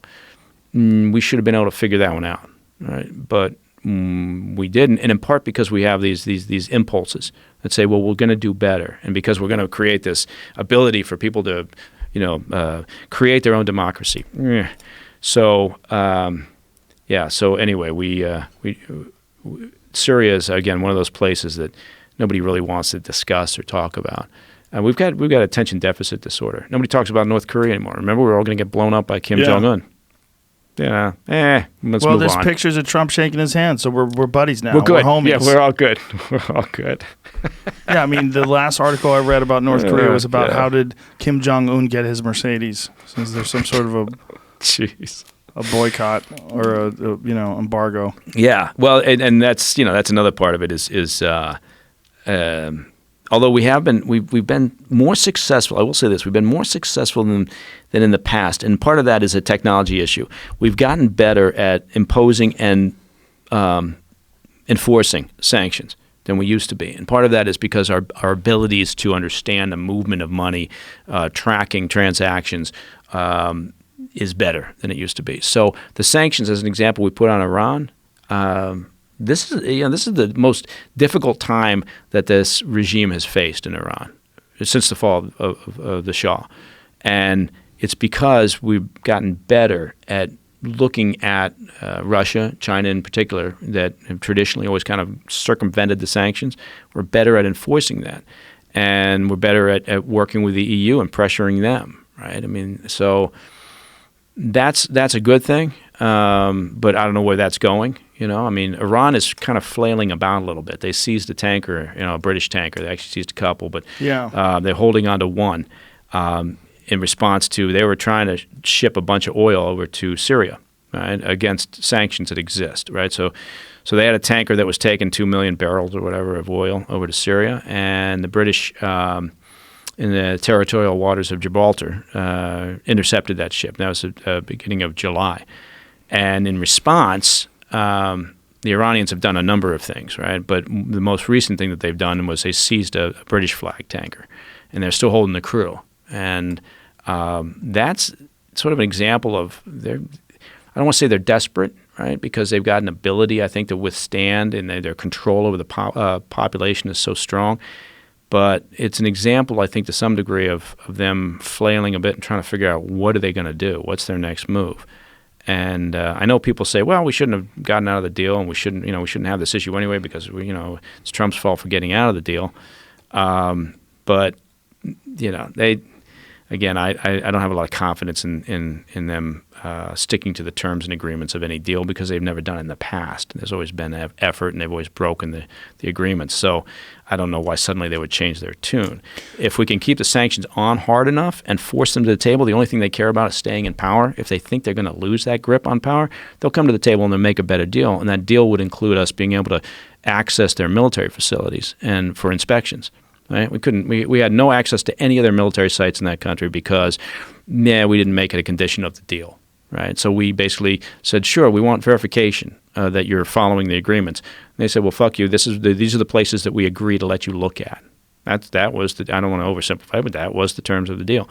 And so we any deal that we do with them in the future needs to be able to say, no, we want 100% verification. Because as John Kerry said, that's what you want. You want to be able to verify. So when we heard about it, what we're hearing in the news from the people that are opposed to the deal is that Trump broke this deal and he was foolhardy to do so, that Obama had put in place this deal and that Trump had broke it, and it sort of leaves us in this terrible quagmire. Mm-hmm. Right. But what you're saying is that the deal was terrible, and that it didn't really give us access to understand exactly what their nuclear program was, what their military program was. So it wasn't a good deal. It wasn't wise to keep it. If the way that you judge the value of a deal, and this is what the previous administration, the Obama administration, did, was to talk about how it's important that we verify, and we've got verification. Well, yeah, you've got verification of the sites that the Iranians agreed to let us look at. So it was a deal. Was it a good deal? No. They wanted this. They wanted to sign this deal, and the Iranians knew it. And so, I think that justified saying, no, we're going to redraw this. And even the EU, which has been clinging to the old agreement, even the EU says, well, yeah, we could improve it. We could make it better, but if you just keep things as they were, there's no incentive for the Iranian regime to make any concessions or improve it. So the point being is we're trying to force them back to the negotiating table.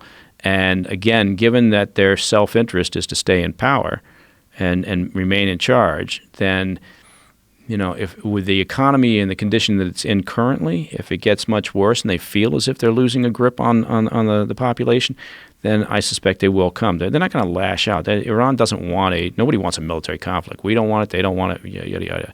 Can they close the Strait of Hormuz? Where, depending on who you're talking to, a fifth of the world's oil passes through. Or, they could close it temporarily or cause some friction, but they don't have the ability to shut it down for any real period of time. We've just got too much in terms of leverage over there and our assets. And so, who knows? But I'm one of those people that says, we shouldn't have done that deal until we got it right.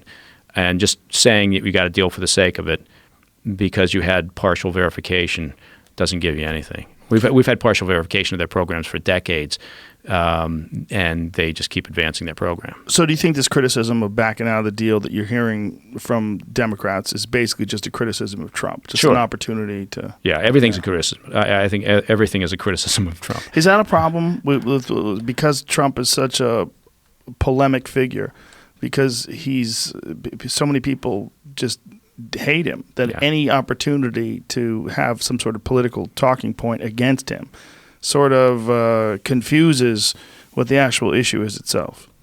Yeah, I mean, I think it's no doubt I think what happens is both sides we lose in this one, because the Democrats just sort of blindly, accuse him of everything's bad, right? And no matter what he's doing, no matter what policy is, it's all bad, right? And so that's not where you want to be. And on the Republican side, you tend to think that that's the case. And so, you don't have an honest, intelligent discussion about You don't have an honest policy. map of the landscape. Right. And so we're sitting in trenches throwing hand grenades at each other. It's like World War I, right? And nobody's going to get out and venture into no man's land in the center. And nobody's living in the center anymore. Right. So I just think it's a disservice to everybody. But yes, I think most things that come out of Capitol Hill right now is based on look, here's an example. My daughter went, she just got out of grad school, and she's done a number of internships. She's worked over in Asia. She's been in China on internships, and she's, smart kid. I'm subjective, smart kid. But she went for a job up in Capitol Hill, and it was not a direct hire, meaning that office had to go through the other offices to get approval to hire an individual to fill this position. And because the House is controlled by Democrats now, everybody looked and said, yeah, she's a top candidate. We want to offer her the job. Well, what happened was they submitted her details that we want to hire this person to this office within Capitol Hill controlled by the Democrats now, because it's a House majority. And they came back and said no, because you know why? Because she did an internship in the current administration, right? So a young person wanting to work in D.C. In policy and security studies and elsewhere, doing a variety of internships around the globe, does an internship at the White House. Normally you would think that's a good thing, right? But so they said no, because she did this internship at the White House, we're not going to approve the hiring. And then it turns, she did an internship in Bill de Blasio's office too, right? And so they said that. And the response was, well, we don't like him either. Which I think that actually provided some humor, right, to the whole situation. But it shows you, that's a little tiny thing, and it's a personal issue, but it shows you Washington, D.C. is possibly the most dysfunctional location in all of North America. That's terrible. Yeah, and it's not the way it should be. We should be able to have policy discussions. We should be able to make decisions. You may not like Trump. You may not have liked the previous president, but again, we got to stop this bullshit where everybody's a racist, everybody's a sexist, it's not the way this country's supposed to work. And people, you can't even get away from, okay, who's at fault? Everybody's at fault. Right. Well, the right and the left are all guilty of creating this divisiveness. What is the cure to outrage culture? I mean, how do you get past this? That's the real question, right? I mean, What is I don't see a map. And I was going to ask you this about foreign policy, because as a guy who has been involved in the CIA for as long as you have and has seen all the inner workings of government and all the conflict, and do you ever feel like we're just running up a 70-degree sand dune that you're never going to get to the top of? You know what I mean? It just seems like it never ends. I mean, you're just basically trying to there's another hole in the dike. Let me put my finger in this one. Oh, water's coming out of this one. Let me get my finger in this one. And it never ends. Yeah, you're right. Running up the sand dune, that's a good analogy. That's right? what it seems like. It's like a 1,000,000-mile high sand dune. Yeah, and it is. I think it's always, look, D.C. has always been divisive. Politics have always created division. The press has always been biased in one way or another. These things aren't new. And we always tend to think it's the worst we've ever seen it. Look, the Civil War was pretty bad. That was pretty divisive. That's what I heard. So when you have a politician like I think it was Joe Biden, right, that said that the president is the most racist president we've ever had, and you think, well, I don't know. We've had presidents that owned slaves, bro. Exactly, 12 presidents owned slaves. So I think that might have been a problem. But or the race relations are the worst they've ever been, and you think, how about the '60s? That was pretty bad, right? And the Civil War, and I think so. Every Doesn't do time anybody is any good to say that. I know, but I guess my point being is that you can fall into that trap where you think it's as bad as it's ever been. I think it's fair to say that it is more polarizing now than in recent times. And how do we walk it back? How do we dial it down a little bit? And how do we actually focus on what's important for the general population? There's a lot of big issues we should be solving, right? I mean, but look at the insanity of when we talk about health care, right? It's like, oh, it's got to be all this or it's got to be all that. Nobody's over in the middle saying, well, you could take a little bit of this and that. And again, how do you walk that back? It's way above my pay grade. I hunker down in Idaho and I go fishing and I don't think about it. Well, that's a good way to do it, but I don't see any solution that anybody has that makes any sense. And that's one of the things that terrifies me. And I don't want to just step away. I don't want to be that guy that moves to fucking Idaho. I wasn't going to say Idaho. I was going to say Alberta. Oh, there you go. I was going to go further north. Saskatoon. Yeah. Edmonton. New Zealand, just maybe. There. Go Great to New people. Zealand. Oh, yeah, it is. I love Edmonton. Yeah. But I mean, it's like. What are we doing in Edmonton? UFC. Oh, okay. And a show. Yeah, I did a show up to you did? River Creek Casino. Yeah, Nice. it's I just feel like there's no real general solution, nor is there a map of a potential solution. And if we get a Democrat in the White House, it's not going to end. Do you remember when Obama was in office? They were mad that he wore a gray suit or a tan suit. It was a tan suit. They were making fun of his suit. What the fuck do you care? Yeah. This is all you care about. It's like this polarization, the Fox News versus MSNBC polarization. Yeah. That doesn't help anybody. And it's so bananas that if you have a podcast like mine and I have a left-wing person on, I'm a sellout. If I have a right-wing person on, I'm a Nazi. Yeah. And it just goes back and forth. You can't even talk to people anymore, which is... No. It comes down to you can't have policy differences anymore, right? It's got to be some personal animus that you've got towards that other individual, which is horseshit.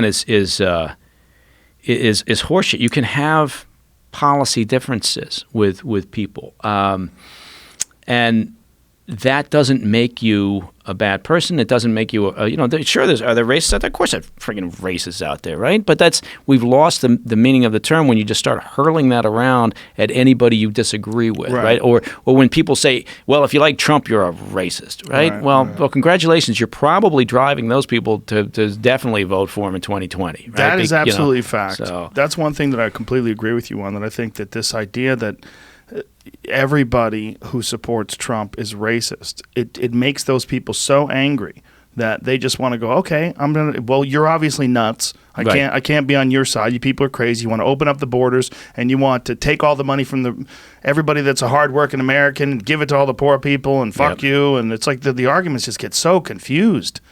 Yeah, I don't know where it's. I mean, if you think about who might win. I don't think Joe Biden's going to last. I think they're going to eat him alive. It's not going. He's not going to make it. It's going to be, I think, Bernie and Kamala Harris and Tulsi Gabbard. Those are the only ones that Tulsi makes sense to me. She's a veteran, congresswoman for 6 years. She seems incredibly honest, and her morals and her ethics are on point. I like her. She's my favorite. But if the left is going to have someone, they're going to have to be able to deal with Trump's insults. They're going to be able to debate him. And that's where they all fall apart, because they're trying to use that old model of politics. And he's not doing that. He's a showman. And I think what's happening is the Pope, the people that count in the primary are, that's a completely different bag, right? Than what goes on in the general. And I think the people that are in the primary right now, all those people are going to be voting in the primary, they're watching like these debates as an example, or they're just watching the daily Twitter feed from these people, the candidates, and they're thinking, can I see this person debating Trump, right? And so not only are the policies that these candidates are spouting are moving further and further to the left, which is going to make it harder when the general election comes to shift to the center. They're not going to be able to do it, right? That center is now shifted further to the left if they even make the effort to get back there. But you're getting sort of like the worst instincts coming out from these candidates because they think, well, I got to show that I can throw a firebomb here because they're looking at me as, can I debate Trump, right? And so you're gonna get somebody who's not. So I don't think Tulsi Gabbard's going to make it because I think they're going to make that calculation. I think that they're probably going to look in there. You're going to end up with Harris or maybe Warren. Warren's not going to make it. Yeah, I don't know. That Native American thing's going to sink her. You would think so, right? You would think so. Harvard actually touted her in some of their literature when they were talking about their diversity efforts over the years. There's actually documents where Harvard was saying, and we hired, first Native American, professor, and you're thinking, here's a statistic. I'm 200 times more African than she is Native American. How about that? I'm basically African. Are you? Yeah. I didn't know that. 1.6%. 1.6%? Yeah. From where? I don't know. Africa? Well, 23andMe. I did that's one a of them big. That's a big DNA place. tests. It's a whole continent. Yeah, it's a whole But continent. someone from that continent fucked one of my ancestors. What if you find out it's South Africa though? Then it's not quite not as the same. it's not quite as interesting. But that's Dutch, right? Yeah, You get Dutch genes. Yeah, Boer. Yeah. Yeah, I haven't done that. My daughter did it, and I have not done that. I actually had a conversation the other day about this whole thing about the desire to know your ancestry and everything. And my dad came over, never talked about his background, never talked about his family.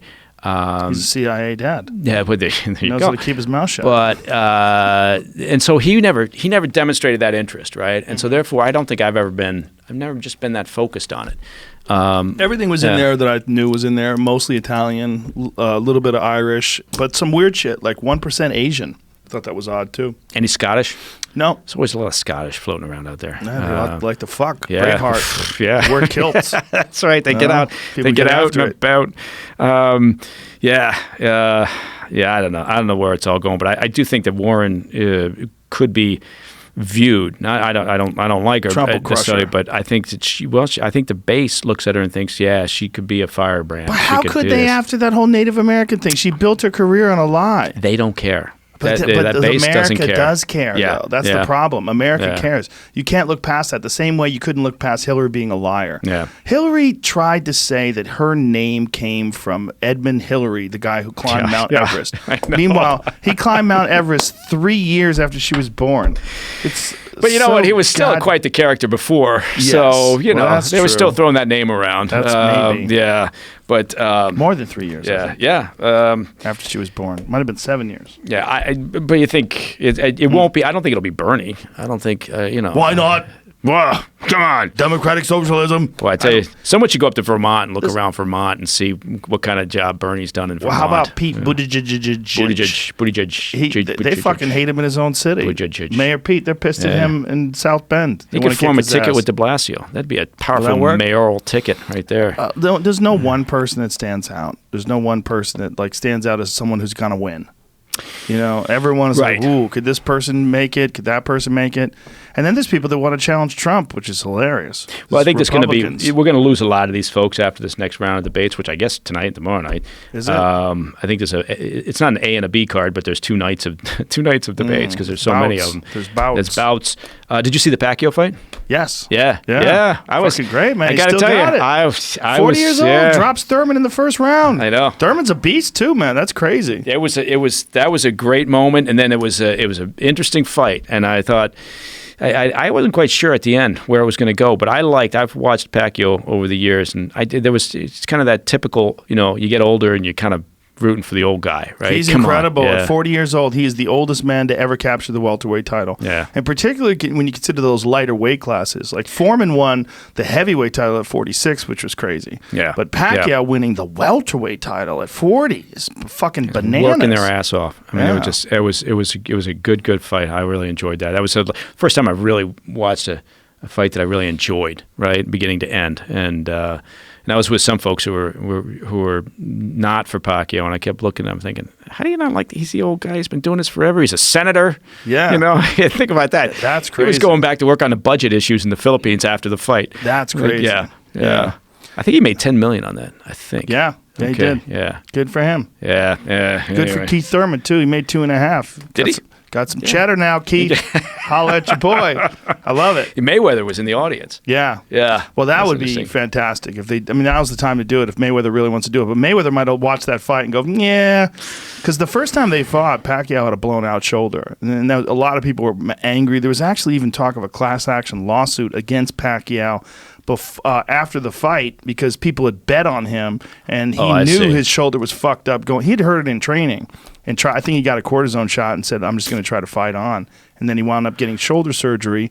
And then from then on, after rehab, looks fantastic. That's really interesting, though. The concept of could you push through a class action lawsuit with an athlete who is in that position, right? I mean, yeah. Where does that go? I mean, then if you're playing hurt, I mean, you're in the NFL and you're playing hurt, right? Do you have any obligation? No. I mean, I mean, it's interesting. Well, UFC fighters fight hurt all the time. Yeah. I know for a fact. Guys fight with blown out ACLs and torn hamstrings, and they just listen. They get to that point, they think I can still win, and some of them still win. Kamaru Usman won the title with a broken foot. He broke his foot in training, and he was literally on crutches the week of the fight. And then the guy gets to the fight, and he's such a fucking animal and so tough that he fought like there was nothing wrong with him. Jeez. And then afterwards revealed that he had broken his foot. It's fucking bananas. The mental toughness that you have to be able to do that for a living. And then and when you lose to somebody with a broken foot. Yeah, it was dominated. Yeah. He dominated Tyron Woodley, which is even crazier. But then Woodley went into that fight injured as well. I mean, it's just the nature of the beast. If your job is to hurt people and break their bodies, you're going to have to practice breaking bodies along the way, and you're going to have to practice it with people that are trying to break your body, and occasionally they succeed. Yeah. Rough business. Yeah. You got to come to an event. I would like to do that. There's one in Anaheim in a couple of weeks. You should come to that one. It's a big one. Daniel Cormier is fighting Stipe Miocic for the heavyweight title. In a couple of weeks? Yep. Nate Diaz is fighting Anthony Pettis. That's a crazy fight. And Paulo Costa is fighting Yoel Romero. It's 2 or 3 rather epic fights. I'm just praying in Anaheim? Praying no one gets injured. Please, baby Jesus. You know what? I bring Scooter. Scooter likes. Bring Scooter. Yeah, he likes that. Come on down, man. Yeah. Set it up.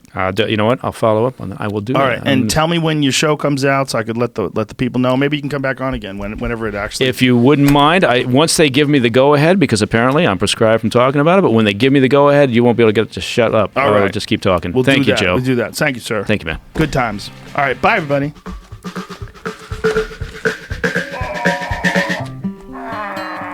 Fun times, man. That was a good one. Yeah, thank you, man.